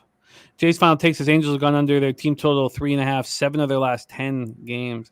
Londo says keep riding the Rangers. LJ says Rangers 10-0 since August 26th, the second game of the series when scoring 10-plus runs last game, 9-1 straight up, 8-2 to the run line coming off a shutout win. And Jay's final take is on the LA Texas under 8.5, and Chris H is taking that under team total. Wow. So what's keeping you off of betting that under, Pete? How do you know I didn't? I did bet it, Jim. What's keeping me off of making it public? Just all sorts of insane psychological shit in my head, which I will have to deal with if I do give it public. Minus 175 is the money line at Bet365. The run line plus 115, which gives you a -1 of minus 147. Wine Time Sports says Angels just can't score runs, man. This team is dead. No. Yeah, and also the Angels team total under is another thing that I hit and that I might give publicly. Is there any concern with these bullpens? Angels bullpen 5.52 ERA since July 15th. Rangers 4.56. I mean, would this? Yeah, that's a bit of a concern. So would you prefer the first 5 under in this spot? No, actually, statistically, it's about the same. There's also concern with Giolito as well, personally. Huh. And that is sitting at 4.5 at plus 105 at Bet365. I'd be curious to see what's going on with this first 5 total. Let me just take another look at it and see what the market move on the first 5 has been. Has it gone from 5 to 4.5 with all this money? It has. Wow. All this money on the over, and it's gone from 5 to 4.5. Yeah. All right, you know what? I'll take the under. Whatever. I bet it. I'll take the Pinnacle under 9 minus 121. You know, I don't love the number, but whatever. LA Angels, Texas under 9 minus 121. Don't love the under. I mean, don't love the number, but whatever. Whatever. I have some interest in the first 5 under. I would just like to do a little bit more due diligence here. I hear from, I think it was Billy Friedrich talking about Giolito's numbers against these guys. I would like to see it here in front of me. So let's just move over to this one. Let's just go to the matchups here, batter versus pitcher. I'm interested in this. I think I can get past Giolito's struggles on the road. These guys just don't hit him, except for Simeon. Seager 1 for 4. Nate Lowe, 273. Grossman, 196. Adolis Garcia, 222. Yeah, he's got pretty good numbers against these guys. Only 1 jack from Adolis Garcia. I mean, that's in a lot of at-bats. Huh. Thomas Magis has already put in Texas over 4.5. Team total over 4.5. I mean, I wouldn't be too concerned about that. Jarek White says, do you like Texas first 5 minus 0.5 at all? Do you at all, Pete? Me? Yeah. Yeah. I also have a little bit on Texas first 5, and I wouldn't mind the minus 0.5 either. And I might make that official. And that's because these Angels aren't hitting. Yeah, it's just the fate of the Angels. Kind of like I said before in the beginning of the show, Jimmy the Bag. This is one of those teams that you can reliably fade until further notice. Not going to cash it every time, and you're likely going to be paying a high price a lot of the time, just like here. And I don't love the spot, but yeah, no, I hear you. BJ saying, regardless of what the market says, the Angels are not a bet-on team. Right. And no more this season along with other lifeless teams. Shout out to BJ. Great to see you, man. And actually, you know what? I'll make it. I'll take Texas first 5 minus 175 official as well. Sorry, say that again. You'll take the Texas Rangers first 5 minus 175. Okay. So why aren't you taking minus 0.5? Just because I have psychological issues about giving public plays, Jim. Yeah. Oh yeah. Uh-oh. Huh? All right. Okay. I'm going to need this was not part of the plan, but I have interest in it. And again, Ron Crawford, spreadsheet play today is Texas -1. You got a nice line at -120. All right, let's move on. The Battle of Chicago. The Battle of Chicago.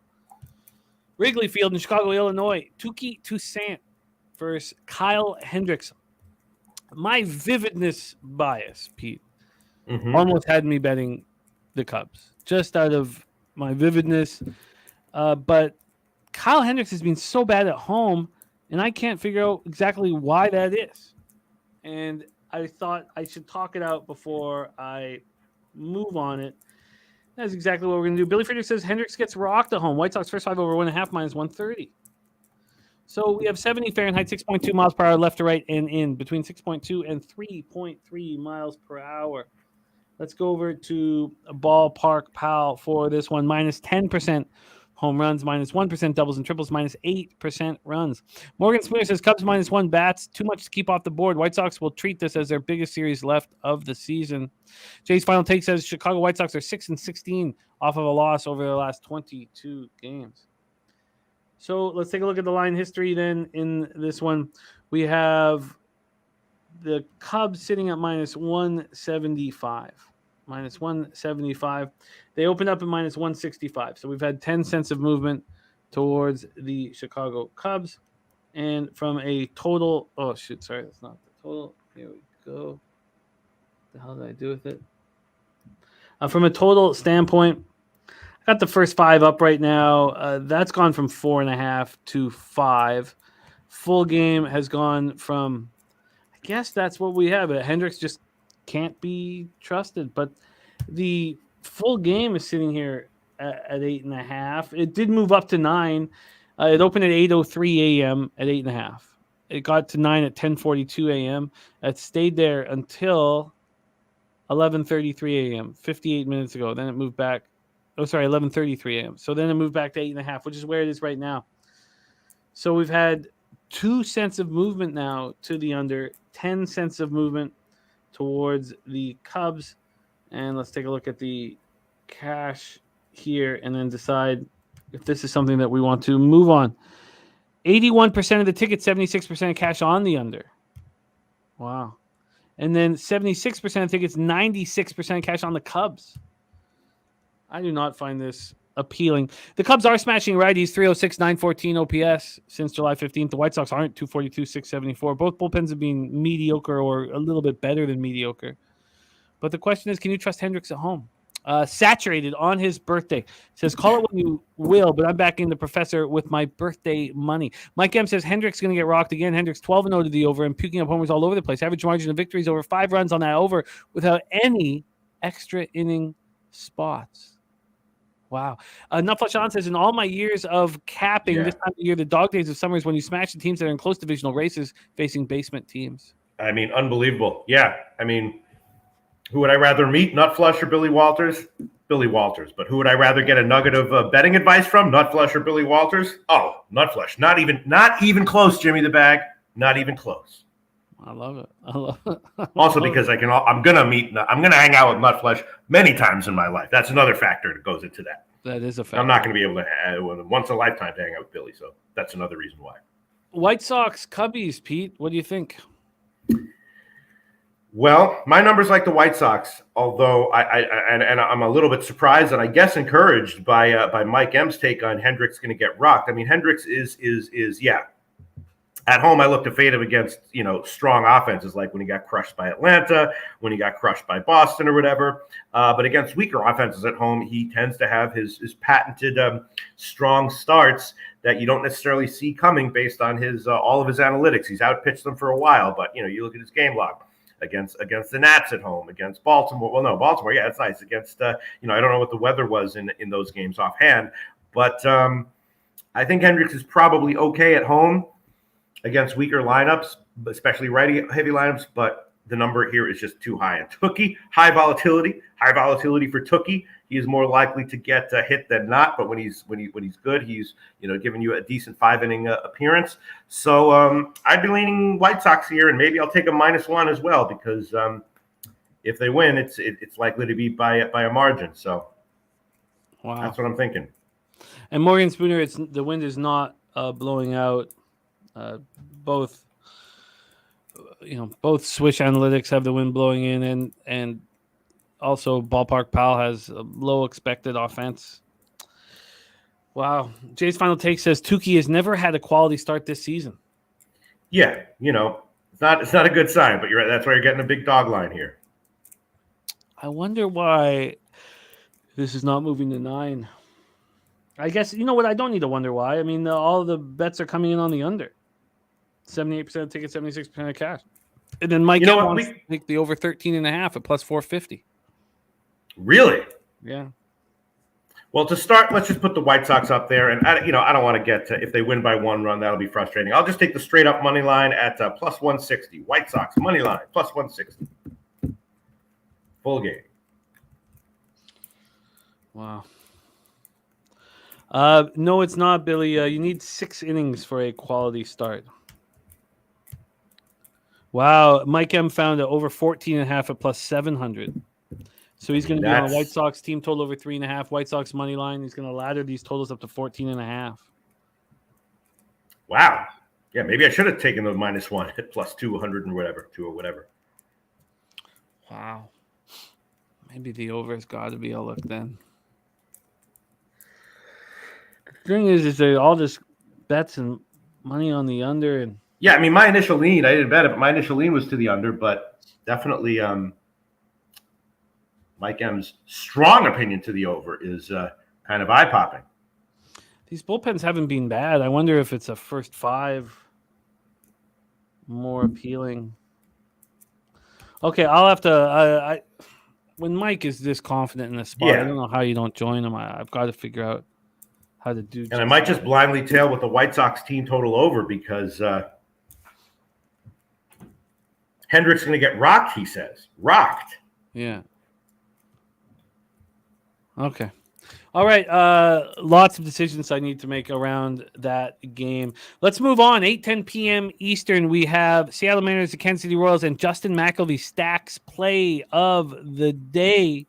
He's hit 6 straight of these, Pete. 6 straight. And he's given out 102 of these. I love our guy, Justin McElvey. 6 straight. And he is on Genie Suarez over 1.5 base. There's Noli Nose in the house. Mm-hmm. What up, Noli? What a capper he is.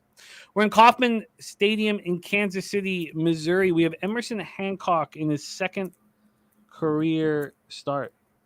And Emerson Hancock is a very highly thought of pitcher. He was drafted 6th overall out of the University of Georgia in 2020. He had a fantastic 2022 in AA. Very, very strong. 7-4, 3.75 ERA, 1.20 WHIP. He's had similar numbers this year: 11-5, 4.32 ERA, 1.24 WHIP.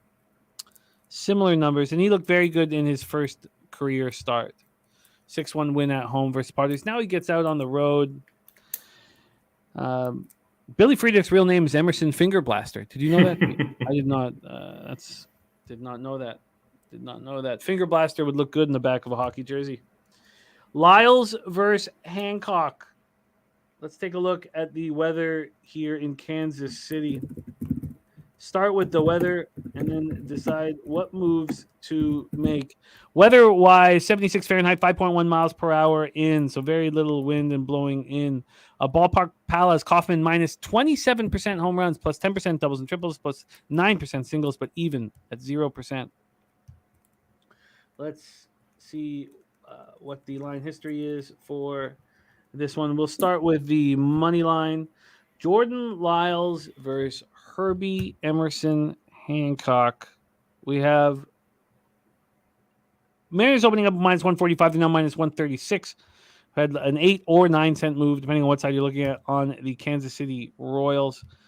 Then on the total in this one, we had this open up at 9.5 at some books. It opened up at 9 at Pinnacle, juiced to the over. Moved to 9.5 this morning. Back to 9 at 9:06 a.m. and then back to 9.5, which is where it is right now, juiced to the over. So we have a move to the over and a move to the Kansas City Royals. 28% of tickets, 29% of cash on the Royals. And then we have 27% of tickets, 81% of cash on them Royals. Morgan Spooner, though, on Seattle, -1. Jordan Lyles, he's been decent at home. 4.95 ERA, 217 opponent's batting average. Mariners rating 245, 755 versus righties. Royals are smashing righties right now, 280, 804 OPS. But then we have this Royals bullpen issue. The Mariners bullpen is allowing 3.31 runs less per 9 innings than the Royals bullpen. There's our guy, Robert Cherry, in the house. UPK, Ayash Alad, nice to see you. Take it away for us here, Pistol Pete. Mariners, Royals. I was just looking more into the White Sox Cubs game. Right, Mariners Royals.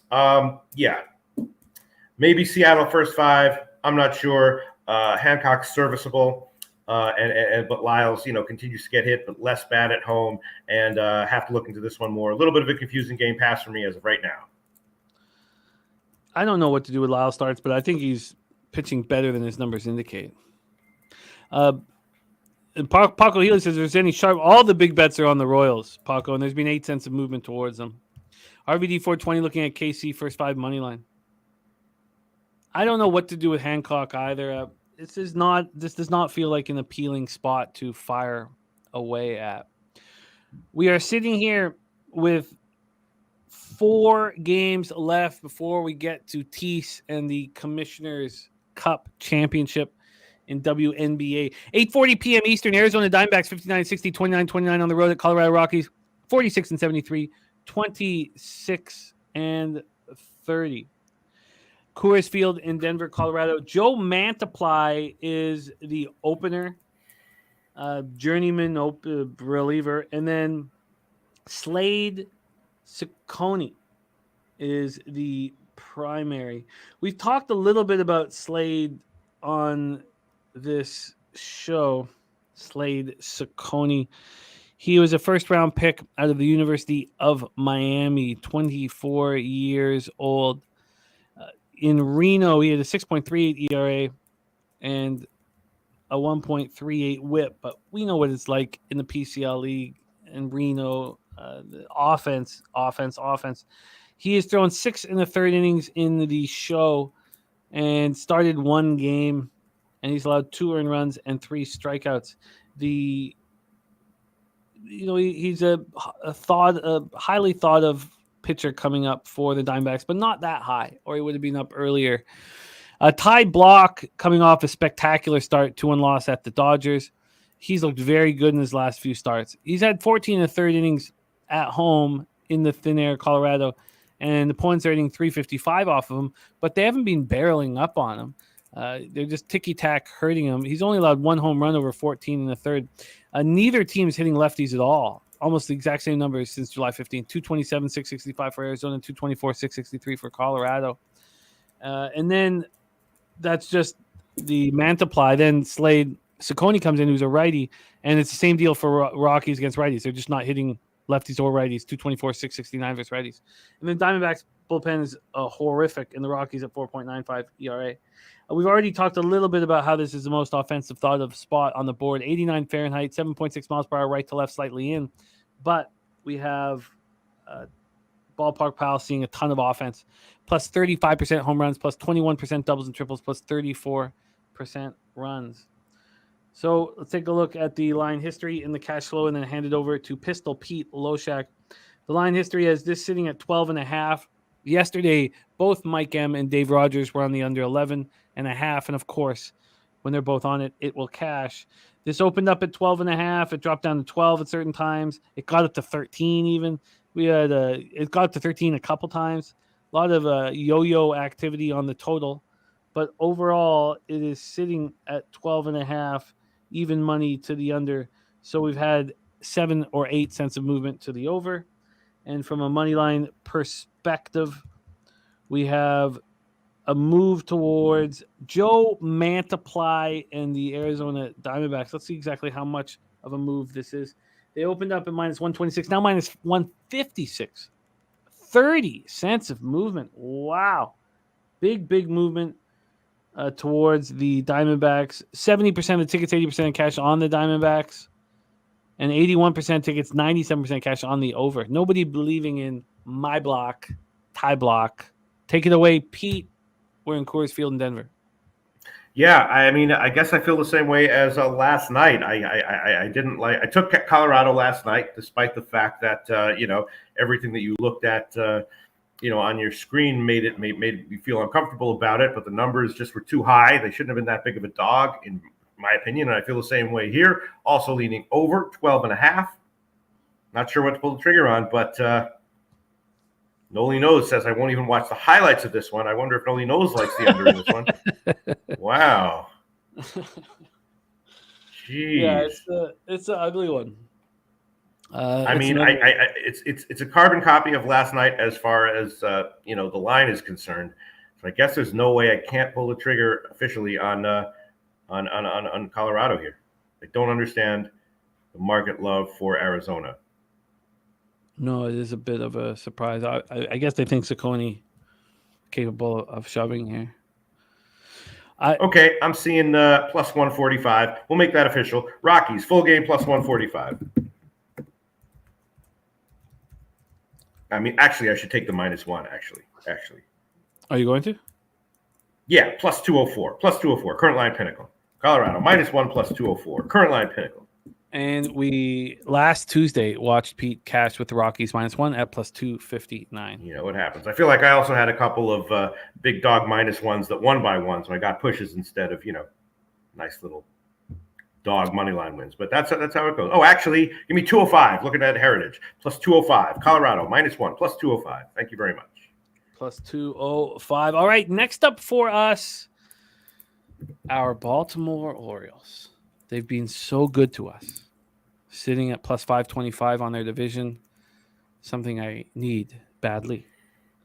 I've moved on them today. They opened up at plus 120 at Bet365. They moved to plus 115. I believe they're at plus 110 now, I want to say. Let's just see if that's the case. And wow, plus 105 now at Bet365. San Diego Padres, I said it last night, they're heartless cowards. And they get paid a ton of money. Now, they're not all. There's some guys out there trying. But overall, this team doesn't care. I didn't get a clip of Machado when he hit into the double play at the end of the game last night. But I just imagined him lollygagging up the first baseline, thinking, I don't need to run here. I'm Manny fucking Machado. I just feel bad for Padres fans, and I feel good for Oriole fans. So let's see what happens here. I got the Orioles at plus 115. I could have got them at plus 120. I waited a little bit too long. Jack Flaherty going up against Michael Wacha. We are one game, the Orioles are away from being 30 games over 500. They're 16 games over 500 on the road, and the Padres just don't care. Joe Yerger says Baltimore undervalued and San Diego overvalued all year, and right now in the middle of August. You absolutely nailed it, Joe. They're still undervalued. It's crazy that this line was plus 120. Crazy to me. You have Jack Flaherty going up against Michael Wacha, who is returning from the IL. He was when was his last start? July 1st was his last start. He just allowed 1 run over 5 innings. He's been very good this year. Very good at home. 5-2, 2.51 ERA, 201 opponent's batting average. He made his second minor league rehab outing on Thursday over at the Padres complex in Arizona. He threw 67 pitches over 5 innings.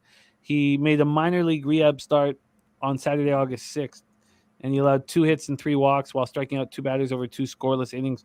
They were talking about his control not being right, and I'm sure that's something that he's capable of fixing. So let's take a look at the weather at Petco. See if there's a marine layer. 72 Fahrenheit, 8.9 miles per hour in, stays between 8.9 and 7.9. Then we have Petco as 0% home runs, minus 6% doubles and triples, minus 10% singles, minus 10% runs. Minus 10% runs. Let's go into the line history here for this one. We will start with the money line here on the Orioles. I already told you what it's done at Bet365, but be interesting to see what it's doing here at all the other books. Wow, it's surprising that it's at plus 105 at Bet365. That's by far the lowest line. You can still get Baltimore plus 113 at penny. Wow, this moved pretty heavy towards the Padres at Pinnacle. I'm surprised at this. The Orioles got up to plus 123 at 8:35 this morning. So it's come back. We've had a 2-cent move to the Baltimore Orioles at Pinnacle. Just a 2-cent move over there. Now, if I had followed the market in these Orioles bets, I wouldn't be betting them ever. But I just bet them blindly every day, and it's helped me very much. But I've only done it for since 10 or 11 days. This total opened up at over 8. It moved to 8.5 at 11:33 p.m. That's where it is right now. So we have a move to the over, and we have a move to a slight move to the Orioles. And cash-wise, I imagine the Orioles will be public. First off, with the total, 42% tickets and 43% cash on the over. Let's go to all markets. Maybe make this a little easier. And then when we have the money line, I'm very interested to see what this money line says. Money line, yeah, Baltimore is public. 82% of the tickets, 76% of cash. I don't care. I just don't care at all. Flaherty wasn't that good in his last start. 8-2 loss at home versus the Astros. 3 runs over 5 innings. Obviously, he knows that Lorenzen is shoving over in Philly, and it was between him and Lorenzen who they were going to pick up. Flaherty on the road has been quite good this year. 3.51 ERA, but at 286 opponents batting average. Just 7 home runs allowed in 74 and a third, not been barreling them. And then I talked about Waka back in business. Orioles are the 3rd worst team in Major League Baseball versus righties since July 15th, but it doesn't matter. They're playing professional baseball. I mean, it matters a bit, but they're playing clean baseball.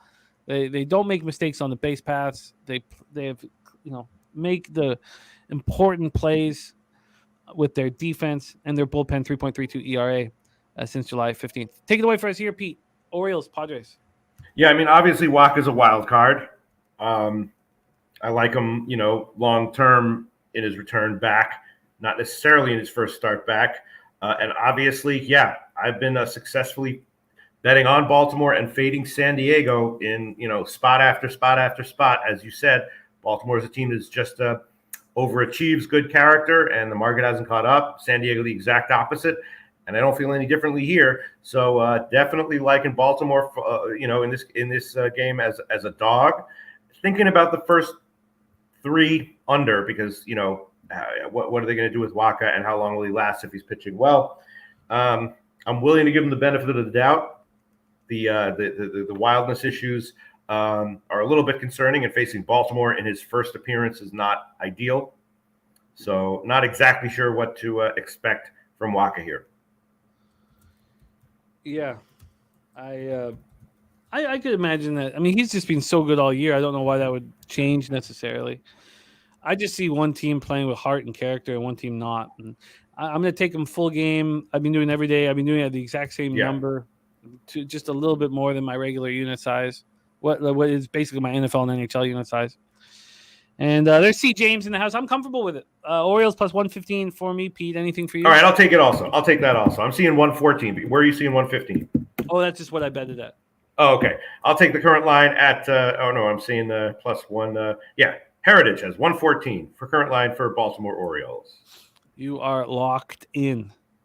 And Noli knows says Waka says he feels great, built up his strength. There's no reason for me not to believe in Waka. He's been great this year. 2.84 ERA, 1.07 whip. I just love these goddamn Orioles. We have 2 games left on the card before Teece joins us. Let's talk about the next one. 9:45 p.m. Eastern. Tampa Bay Rays 72-49, 32-27 on the road. At the San Francisco Giants 63-56, 34-27 at home at Oracle Park in San Francisco, California. Zach Littell going up against Jacob Junis.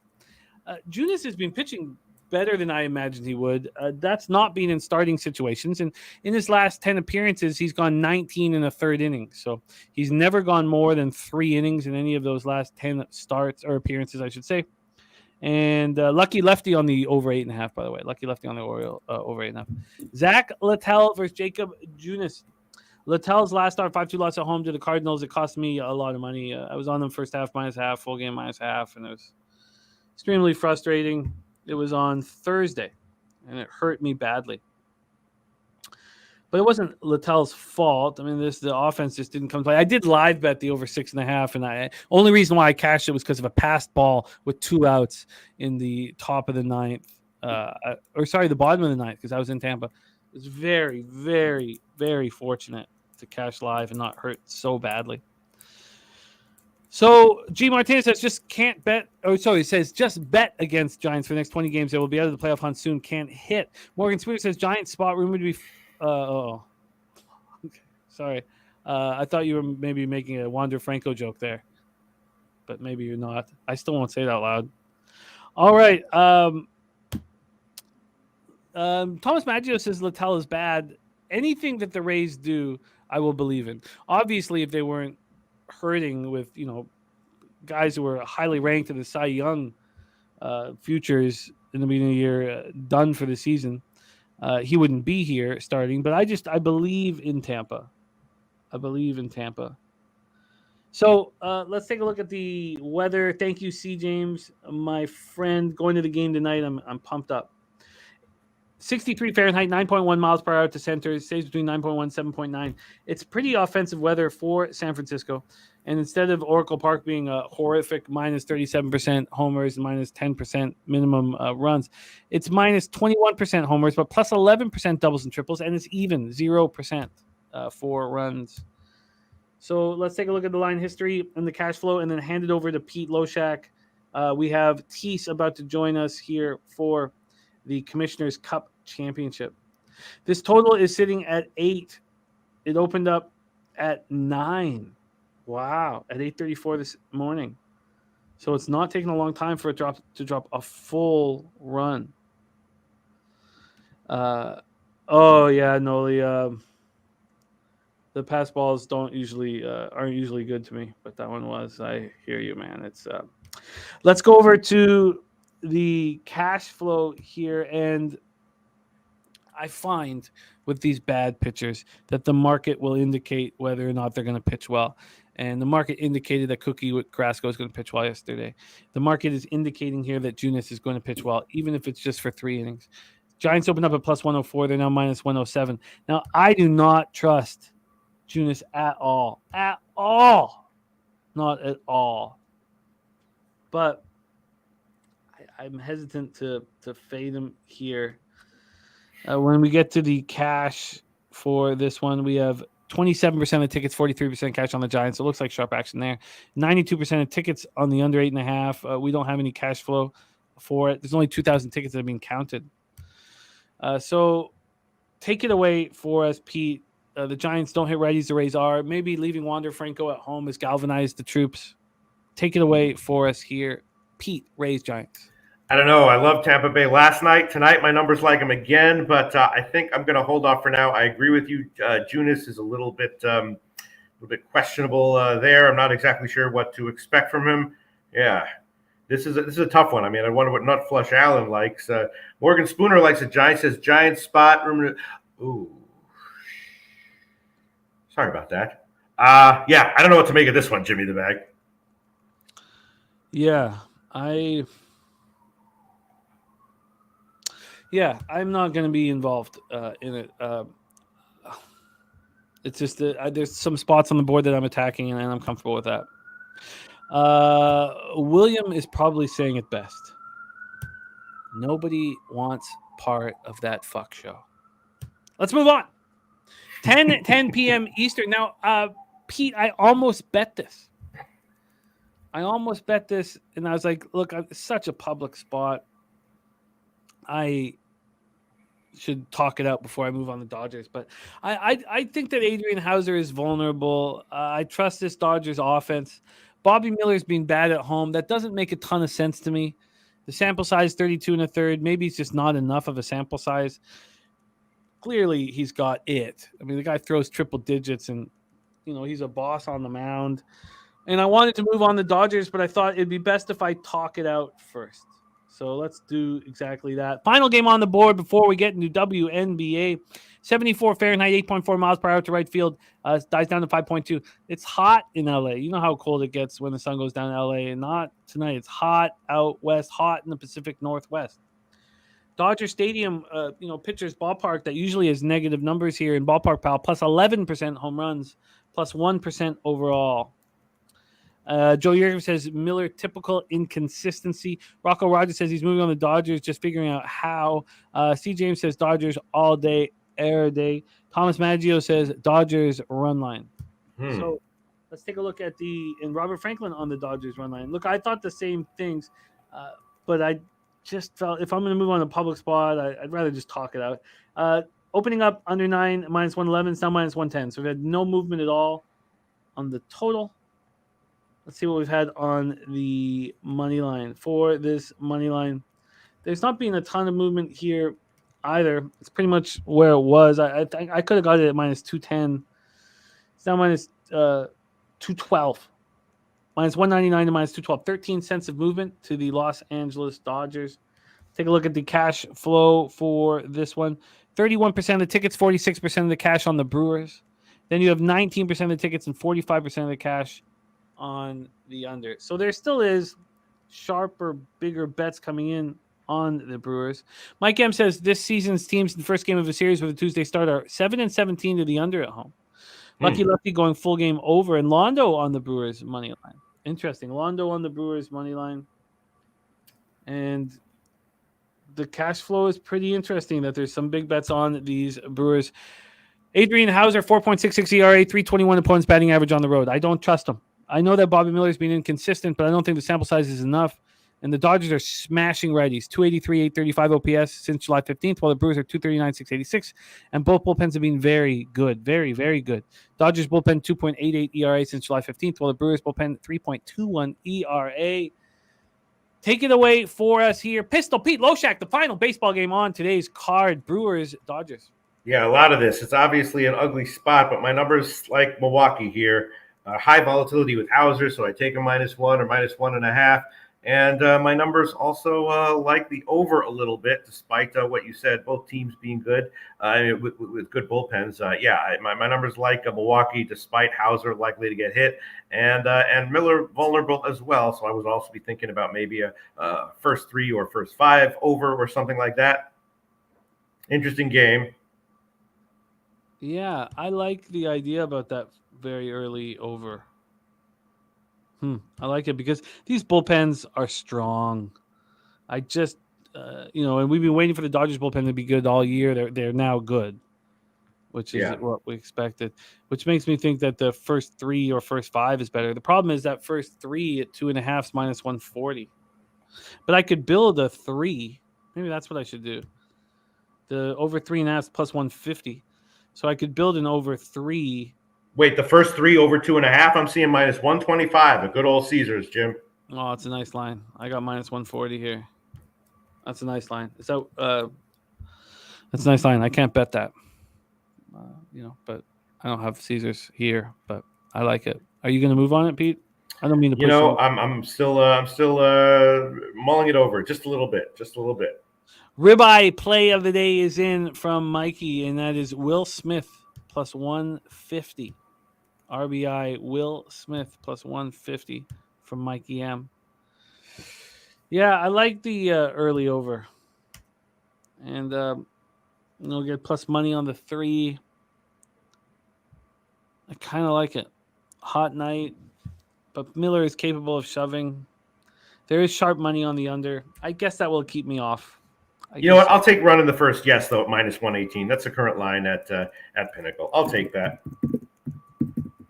Your fee at minus 118 for Pete. Okay, I got to stay off it. This doesn't all fully correlate. All right, let's review all MLB action. Now, Saturated's birthday pick will come after our WNBA coverage. Viper MB's on the Rangers -1 and the Red Sox -1. Morgan Spooner's on the Cubs -1, the Mariners -1, the Rangers -1, and he's doubling up on the Baltimore Orioles first 5 in full game. The subhuman soccer play of the day is Philly Union versus Inter Miami draw at plus 280.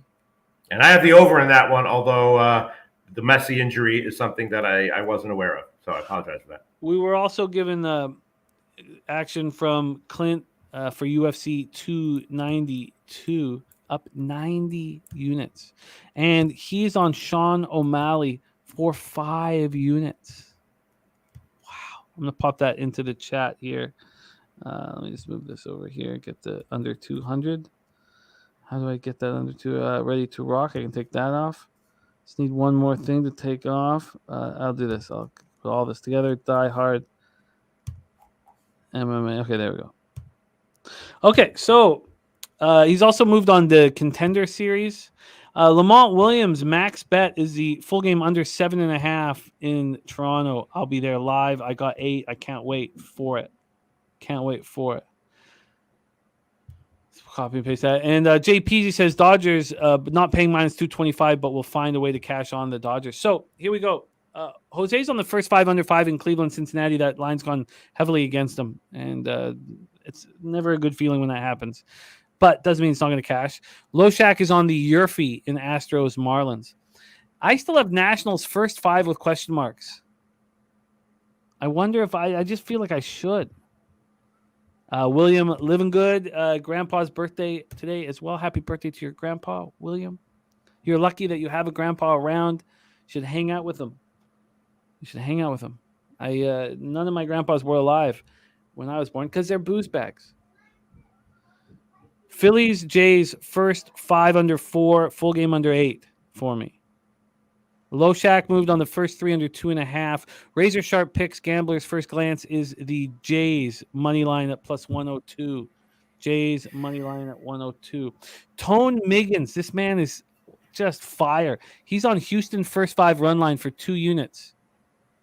I moved on the Mets. Well, Pete moved on the Mets under 9 at minus 120. That was available at Bet365. I bet that during the show. Yankees, Braves, we've stayed off, but I heard everybody last night on our live show talking about taking the Braves team total over, taking the overs. It's just something fishy about that spot. Tigers, Twins, we stayed off, as we did with A's, Cardinals. Then in Angels, Texas, Loshak's on the under 9 at minus 121. The Rangers, first 5 minus 175. I'm interested in the first 5 under and the Rangers. The spreadsheet play today is the Rangers minus 1. Here we go. Yeah, G. Martinez saying, man, that happens, Loshak's on the White Sox at plus 160. And I have some question marks about the over here that I'm going to study when the show is over. Justin McElvey stacks play today is Genie Suarez over 1.5 bases. There's our guy Millsy in the house. What up, Millsy? Loshak's on the Rockies minus 1 at plus 205. He cashed that last Tuesday here at plus 259 on the Rockies minus 1. Loshak and I are both on the Orioles full game. Rays, Giants, we stayed off. And then Loshak is on the Yurfie in the Brewers, Dodgers. And the ribeye play of the day is Will Smith plus 150. Now, I had the Pimp Slap play today. Is that in the Jays game when I had too many notes? Maybe that's it, because the Pimp Slap play today is the under. I don't have Mikey. If you're still with us, can you? I thought the Pimp Slap play today is the under 8. I must not have copied and pasted it. And Toronto under 8.5 is the Pimp Slap play of the day. Nice job getting an 8.5. So let me just put this here. So Pimp Slap and Lamont Williams max bets here. Let me just copy and paste that. So that's Pimp Slap. Okay. Oh, it's under 8. Okay, yeah, under 8. Under 8. Okay, so that's our action here. That is our action. So we will have Friends and Family Parlay. We came very close to cashing it on Friday. And now, though, we turn our attention to the hard court. We turn our attention to the Commissioner's Cup Championship. The 2 best teams in the WNBA facing off. And we have just the man for the job coming to us from Philly in the house. A professional gambler. There's not a lot of them in North America. Very few. And when you hang out with one, you keep them close. Please welcome to the show none other than our friend Teece. Teece, what's happening, my man? What's up, fellas? Appreciate you. I'll tell you what, man. There is going to be a riot tonight in Philly. Well, in Chester, where the Union play with Messi being out. Man, tickets sold out in 8 minutes. And Messi's out. Yeah. When was he announced out? They're going to go crazy. What's that? When was he announced out? He's out? Oh, I thought you said that. I thought you said that. See, this is how shit gets fucked up in humanity. People, Messi's out. How do you know? Loshak said it. I'm like, how do I know? Teece said it. What? Both of you jerk offs were telling each other wrong information, and you both believed it. Is he out or not? He's injured. He got or tweaked. I don't know. He's injured or tweaked, or is he out? He says he's okay. He says he's good. He says says shrugs off. Oh, no, that was Martino shrugging off the injury. You see here now, Jim saying he shrugged it off, and then I tell you that, but it turns out it was Martino, but you didn't get that info. No, now you're telling all your jerk-off friends. Now everyone thinks he's out, and this is how shit gets fucked up in humanity. You ain't lying. This is a case study in it. Okay. Man, I was just texting my dad. Shit's gonna go crazy tonight. Oh my God. No. See, now you're texting your dad, and he's texting all his jerk off friends. Now you text him, don't do it, but the damage is already done. Now it's jerk off friends times 1,000 getting the info. Oh man. Yeah, I'm lucky. My dad has never used a cell phone before. I don't need to. Man, and that's things were better back then in some ways. We have the Commissioner's Cup Championship here, Teece. Huge game here. Can you talk to us and let the audience know a little bit about the Commissioner's Cup before we do our breakdown? What is it? Absolutely. The Commissioner Cup is sort of like it's a tournament inside the season where teams from each conference. Well, I don't even know why they have conferences in the in the WNBA, because they surely don't have them for the All-Star game. They surely don't have them for the playoffs. But for the Commissioner's Cup, there's East and West, and the East teams play games during the season that are classified as Commissioner Cups games, and the West play the same. And the winners of these Commissioner Cups games after the All-Star break, the numbers are tallied up, and the two teams that have the best records in Commissioner Cup games play in a Commissioner Cup championship for a little bit of extra cash, since they don't make a lot of money in the WNBA, and a little bit of hardware to take home and say, hey, we got this, you don't. So. All right. And is the cash good? What is the cash that these? Oh man, they might have changed it. I haven't checked in a couple of years, but I'm thinking that the winning team gets like $100,000. Yeah, it's got to be a couple $100,000. Oh, here we go. Yeah, the team gets $500,000, 30,000 going to each player on the team, and an extra 5,000 awarded to the MVP of the Commissioner's Cup Championship. And players on the losing team receive $10,000. Yeah, I remember my friend Brent Butt, who's in our chat once in a while, great Canadian comedian, used to have a joke about bowling. And he'd be like, this next man, if he hits this, will make less money than I have in my pocket right now. Let's talk about this Commissioner's Championship. Not a lot of cake up for grabs. Oh, but Mike M says everyone gets a participation award. You get a ribbon. You go home with a ribbon. New York Liberty 24-6, 12-2 on the road at the Las Vegas Aces 27-3, 15-0 at home. This is a big game. The Liberty are rolling. Aces are on a 3-game winning streak. They both played on Sunday. Liberty beat Indiana at Indiana 189. The Aces won at home against Atlanta. The Aces are pretty comfortable. This will be their third straight home game. And you mentioned that New York went in I guess this was at home, beat Las Vegas on Sunday, August 6th.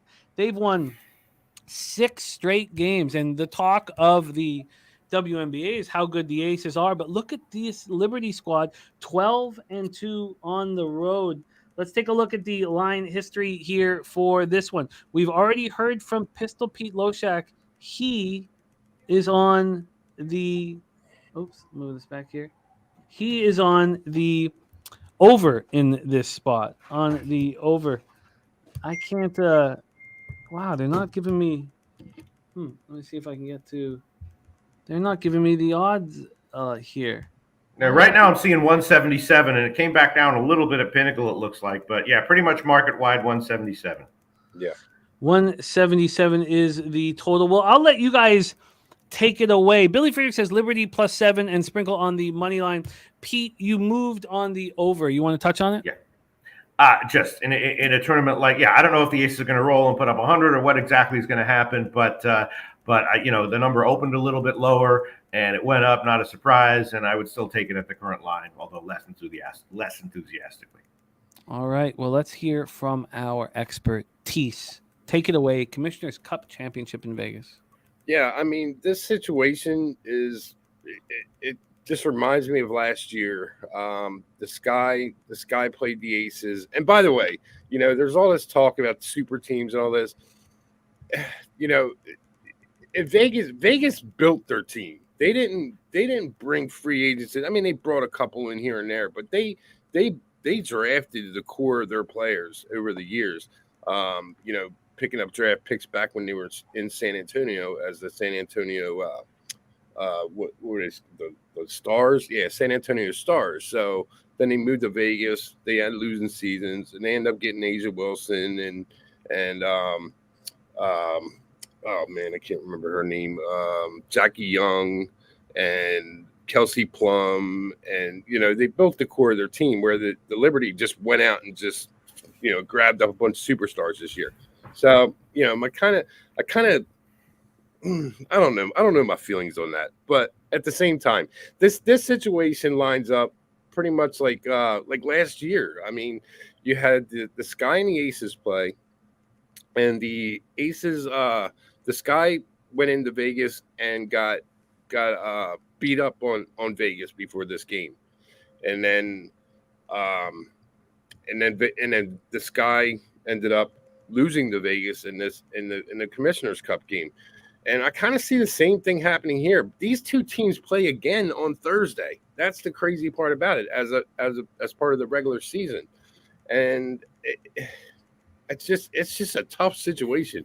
But the good thing about this is, and this is why I'm looking at the Aces tonight, is because the Aces, they're not flying like we all know that the WNBA for the most part flies commercial to their games. Well, this year they put in a rule where they can fly a charter plane to a few games. Well, this Commissioner Cup game is a charter plane. They can fly charter. So you're going to get a rested Vegas team that's not going to be jammed into with a bunch of different passengers and so forth. So I like the Aces, and I don't usually bet full game lines, but this situation, I'm sorry, the Liberty flew out there. I was thinking about New York the other day or earlier this month, but the Liberty flew out there commercial. So I think we're going to get I agree with Pete with the over. I think we're going to get a high scoring game. But at 177, I mean, this game could easily reach 200. Yeah, but I mean, the problem is, Teece, and you follow this a lot more closely than I do. That play that I made was based on just like full season numbers. I don't factor in the Commissioner's Cup situation. Last year was the exact same thing, almost an identical number. Opened a few points lower, got bet up to like 177 or 177.5, went 10 points under. So do you think is that something I should be concerned about? I was talking to a friend of mine yesterday about this, and it was when it came out at 175.5, and I thought to myself, I was like, man, I didn't like it that high. I pegged it to open up at 172.5. So my thoughts are that the first half would be where you're going to get the points, and the second half is going to be, they're going to tighten up a little bit, But I mean, both these teams want to win. I mean, I'm going to tell you that right now. Not just for the cash, but the Aces, because they just got kind of embarrassed. I mean, they lost 99-62, I think, 61, 99-61 on August 6th in New York. So I have to think that Becky Hammond shows why she got an orange jacket last weekend. And the Liberty were ready for when Vegas came into the Barclays Center and were like running screens and all this other stuff. And I do believe that Becky Hammond adjusts the defense. They play more of a zone defense, and they try and cut off Sabrina Ionescu's 3 points, and basically try and slow down Brianna Stewart. So I think that I would have to. If you put a gun to my head, I would have to say the under on the 177. Right. I guess I'm just worried because Vegas Vegas can easily put up. I guess if I was going to take a team, the over, the team total is better because as people are talking about, Vegas got absolutely obliterated just 10 days ago in New York. So this is a huge revenge spot, and they're very capable of putting up 100 whenever they want. Mm-hmm. So that's probably the play right there, right? Why do people like Billy Friedrich like New York getting those points? Well, like I said earlier, there's a lot of reports coming out about. Well, I know Sabrina Ionescu was talking about like flying out to Vegas, on a charter, and how rested they feel and how ready they are and all this other stuff. But that's all blah blah blah blah blah blah. Right. It all happens on the court, and we're looking at an Aces team that can just dominate anybody in the league. I mean, look at how they played. Just 2 days ago against the Atlanta Dream. That game, they scored like 66 points in the first half. It was a terrible game. And Atlanta was leading at one point.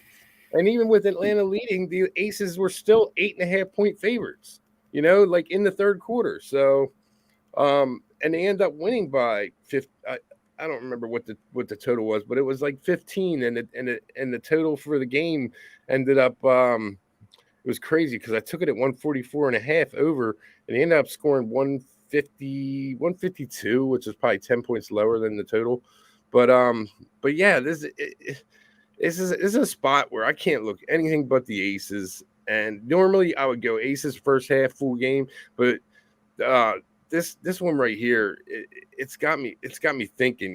This charter flying out there, it's leaving me a little bit off of that first half. So I'm just going to go to first half over, and I hate the number at 90. I don't like betting anything. Last year I didn't like betting anything over 80s, but I can't. I have to take that first half over 90, and I think that a game slows down significantly. I think if you want to bet the total, you take it at the half. Interesting. I think a live, especially if you hit that first half over 90, I would be looking for the live under. I like it. What does this make you think, Pistol Pete Loshak? Aces team total over at 92 or 92.5, and first half team total over 47.5. The Aces, of course, can put up the points. Huge revenge spot, travel spot for the Liberty. Are the Liberty going to be able to shut them down defensively like I did in the first game? Probably not, right? I'm sorry, say it again. I didn't hear you. Vegas only scored 61 at New York, 10 days ago. That was a total anomaly, right? Yeah.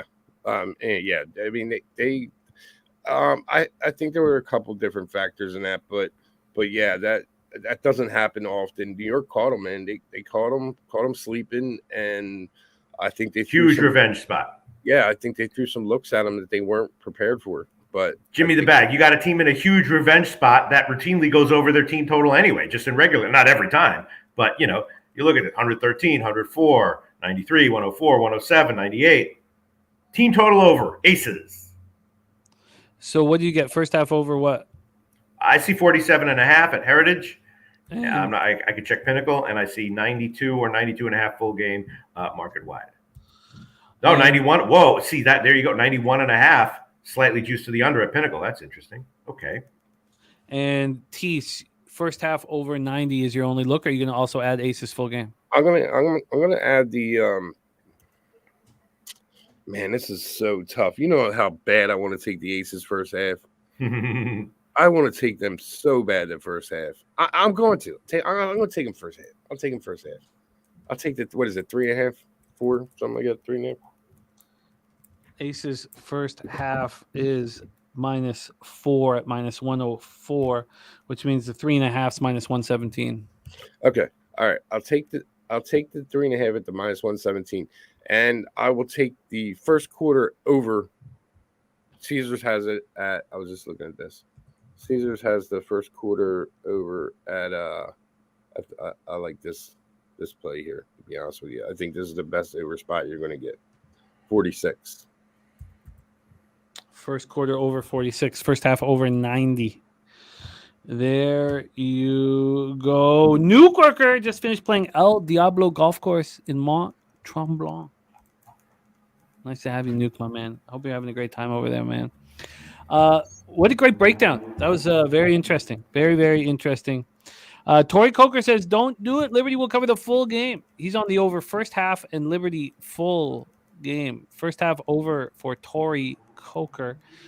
Billy Friedrich says, I think Liberty's extremely confident right now, especially after they handled the Aces last time out. But Andrew G says, Rebenga for the Aces. RVD says, Aces lost by 30 points. Revenge for the Aces. Yeah, I mean, you got to look at the situation, Tori. I mean, I love you guys, man. You're with me. You've been with me the last couple of years, but you have to look at this situation. The Liberty, whopped them up in New York. They're playing in Vegas right now, and they're going to play again in Vegas on Thursday. So I'm going to tell you right now, whoever wins this game will lose on Thursday. Yeah, no, it's a good point. Okay, you ahead of the market on that one. I love it. Love it. Excellent work from our friend Teece, who can be found at Who Bangin' Sports Talk. And great group of cappers over there at Who Bangin', led by our close friend DJ Big Boss, whom we love dearly here on our show. We love him dearly on our show. And we love you, Teece. Thank you for taking the time to hang with us, my friend. Teece, again, first quarter over 46, first half over 90, Aces, first half minus 3.5. Loshak's on the Aces. He's on the over, first half over. Aces team total, first half over 47.5 and full game over 91. And have Vale Gotti says, love that first quarter over. And that is that. Yeah, if you're keeping records of this, Jim, the Pinnacle line is minus 101 on the first half, and in the full game it's 91.5. Where is it? I can't find it. Oh, I'm looking at the team total. Sorry. Here. Yeah, that first period over is probably my favorite look right there. And the full game is minus 107, 91.5 at Pinnacle. Minus 107. There you go. There you go. Kevin Lee says, you guys really bet and watch women's basketball. When you get paid money, the money doesn't talk. Money doesn't ask you how you won it. Oh, yeah. Just goes right into your pocket, and then you can do whatever the fuck. You can call people asshole for no reason when you got money in your pocket. You do whatever the fuck you please when you have money in your pocket. Nobody says, hey, you make that betting on women? No, but you will get blown. You will get blown. I would bet on gay sex live if I thought I had an edge. Definitely. Oh, man. Would I watch it? Yes. I mean, that'd be a little bit of a challenge, but I would watch it. If I thought it would increase my advantage, I would. Yes. Well, Sweden blew me last night, so. Yes, I needed Spain. So that was a wild 3 minutes. Holy shit. Yeah, you ain't lying. Jesus. That wild. Hey, let me give a shout out to the chat real quick. Sure. If you all get a minute, DJ Big Boss and our guy Big Ragu just released the first episode of Boss and the Sauce for the college football season. If you guys want to check it out, that aired last Wednesday, and it's on Wednesdays 8:30 Eastern. If you guys get a minute, check it out. Yeah, we love those guys. Big part of our channel here as well. You're in a great group over there at Who Bangin'. Great stuff, Teece. Get that cash and follow Teece on Twitter at Parlay Teece, and get a chance to hang out with him at Pubapalooza 3. We need you this year, Teece. We need to get the tit cake for your birthday. We need to do it we got to do it right. The plane got you in too late last time. Let's get that tit cake before our friend Dick Schnizzle goes to work on it. I know that's right. Respect, Teece. Thank you for joining us, my man. And Saturated says keep the gay sex out of his birthday parlay, though. No problem. No problem. No. All right, let's talk about his birthday parlay. Let's review all action. We just did WNBA in MLB. Jose's on the first 5 under 5 in Cleveland, Cincinnati. Loshak's on the Yurfie in Houston, Miami. I'm interested in Nat's first 5. So, Pete, while we're doing this, think about your. So wait, it has to include the Cubs game, or it has to include the Cubs as a side? That's a good question. Saturated, could you answer that for us? Could you please answer if it must include the Cubs game or must include the Cubs? Please let us know. Mike M's Pimp Slap play of the day is on the under 8. Lamont Williams is on that under. I'm on that under. And Razor Sharp Picks is on the Blue Jays Gamblers First Glance. Now, I'm also on the first 5 under 4, and Pete's also on the first 3 under 2.5. And Mets under 9 at -120 was a spot that Pete gave out, and it was available at Bet365. So I bet it during the show. Let's see if that has moved to 8.5 here. Tell me it has. No, still at 9 -120. All right. All right. The answer should be obvious. So yeah, I think he'll just include the Cubs, unless Yeah, I could include the Cubs with like the White Sox team total over, like an anti-correlated. Maybe the book should start adding anti-correlated parlays. See if anyone bit on that. Loshak's on the under 9 in Angels Rangers and the Rangers first 5. I'm interested in that first 5 and the first 5 with the Rangers. Spreadsheet play today from Ron Crawford is Texas -1 at -120. Loshak's on the White Sox at +160. I'm interested in the over because Mike M is bullish on that over. Justin McElvey, Genie Suarez over 1.5 bases -108. He's hit 6 straight stacks play of the days. Rockies -1 at +205 for Pistol Pete. Pete and I are both on the Orioles full game, and I'm sure Jose is as well. Rays Giants stayed off, and Loshak's on the Yerfy in Brewers Dodgers, and the ribeye play today is Will Smith. All right, so let's do it. I'm going to see if I can help with the friends and family parlay. What is your birthday pick as part of the parlay, or are you going to put together the whole parlay, Pete? Up to you.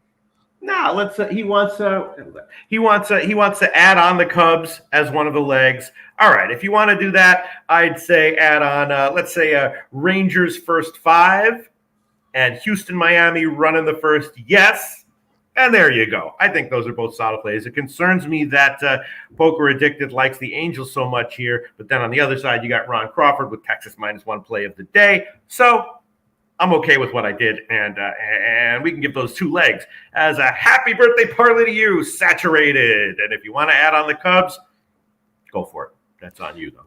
That is beautiful work, but I can't. Because I took the White Sox, feeling a little bit nervous about it, but then we got Mike M saying what he's saying, and then Nut Flush Allen came in and said he likes the White Sox too. So I was like, look at this in the comment section. Look at what's going on here. A lot of people liking the White Sox, Jim, in various ways. Well, I'm interested in the over because of how bullish Mike M is on that bet. But, Pete, I can't leave because the show is about to end. But our friend Saturated, who will be with us on Wednesday night for the poker tournament. Everybody, the poker tournament on Wednesday night. We need you guys in so that we can do many more of these poker tournaments. But before we move on our merry ways, Pete, I think that we do need just a couple words of wisdom to our friend Saturated, celebrating his birthday. And when we put you on the spot like this, you just tend to fucking deliver. I don't know, Jim. You're like the mailman with a 14-year-old bride. That's who you are. You just deliver. Take it away, Pete, for Saturated. We're going to close the show. Wait, before we do.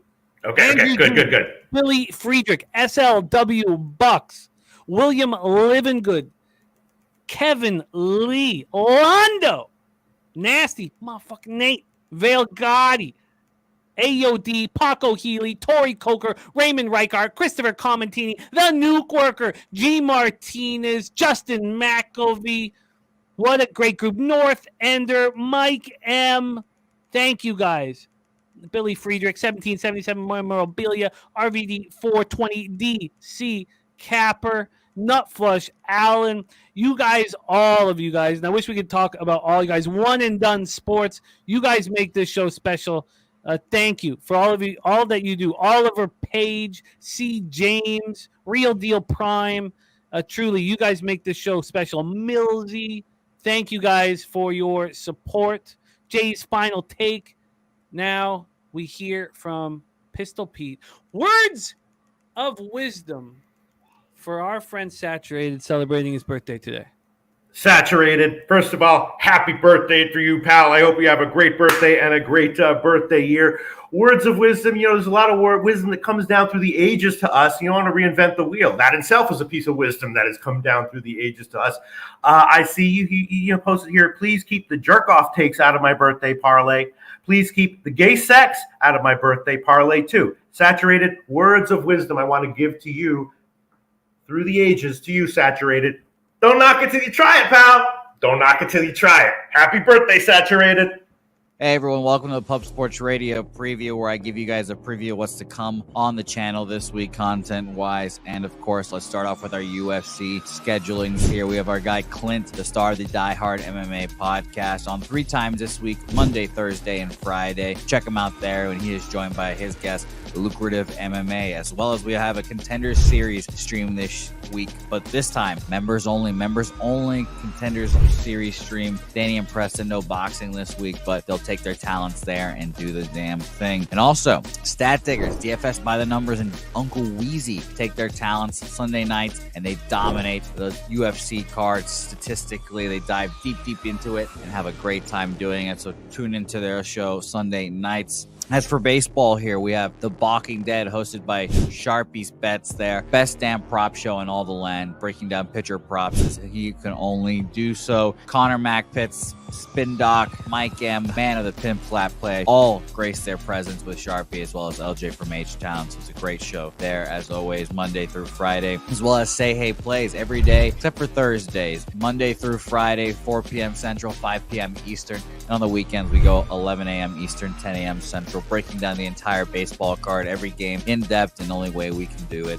and having some fun along the way. Next, we have The Sesh, aka Medicate Mondays now. The Sesh presents Medicate Monday, 11 a.m. Eastern Time. Dutch, Gabby Cabber, joined by guys like Razor, LJ, Mike, the aforementioned, all in there as well, doing what they do best, the true connoisseurs, breaking down the card, imbibing some sweet Mary Jane while they can. Next, let's talk about our guys. Loshak in the Bag, Jimmy and Pete reunited on Tuesdays, 10 a.m. Central, 11 a.m. Eastern as well there. They break down the card, every game, CFL, NFL, doesn't matter. Pete and Jimmy always break it down on Tuesdays, and Jimmy takes betting with the bag Wednesday through Friday, every day, same time, 10 a.m. Central, 11 a.m. Eastern, breaking down the cards with a variety of different guests. Shout out to our guy, Jimmy the Bag. Don't forget as well, we have our contest, UFC contest every week. When there is a UFC event, the boys get together and they give cash prizes when you pick the winners and how they win in the UFC contest. And don't forget the Cappers contest and the Survivor Pool, both live right now. You can sign up $100 each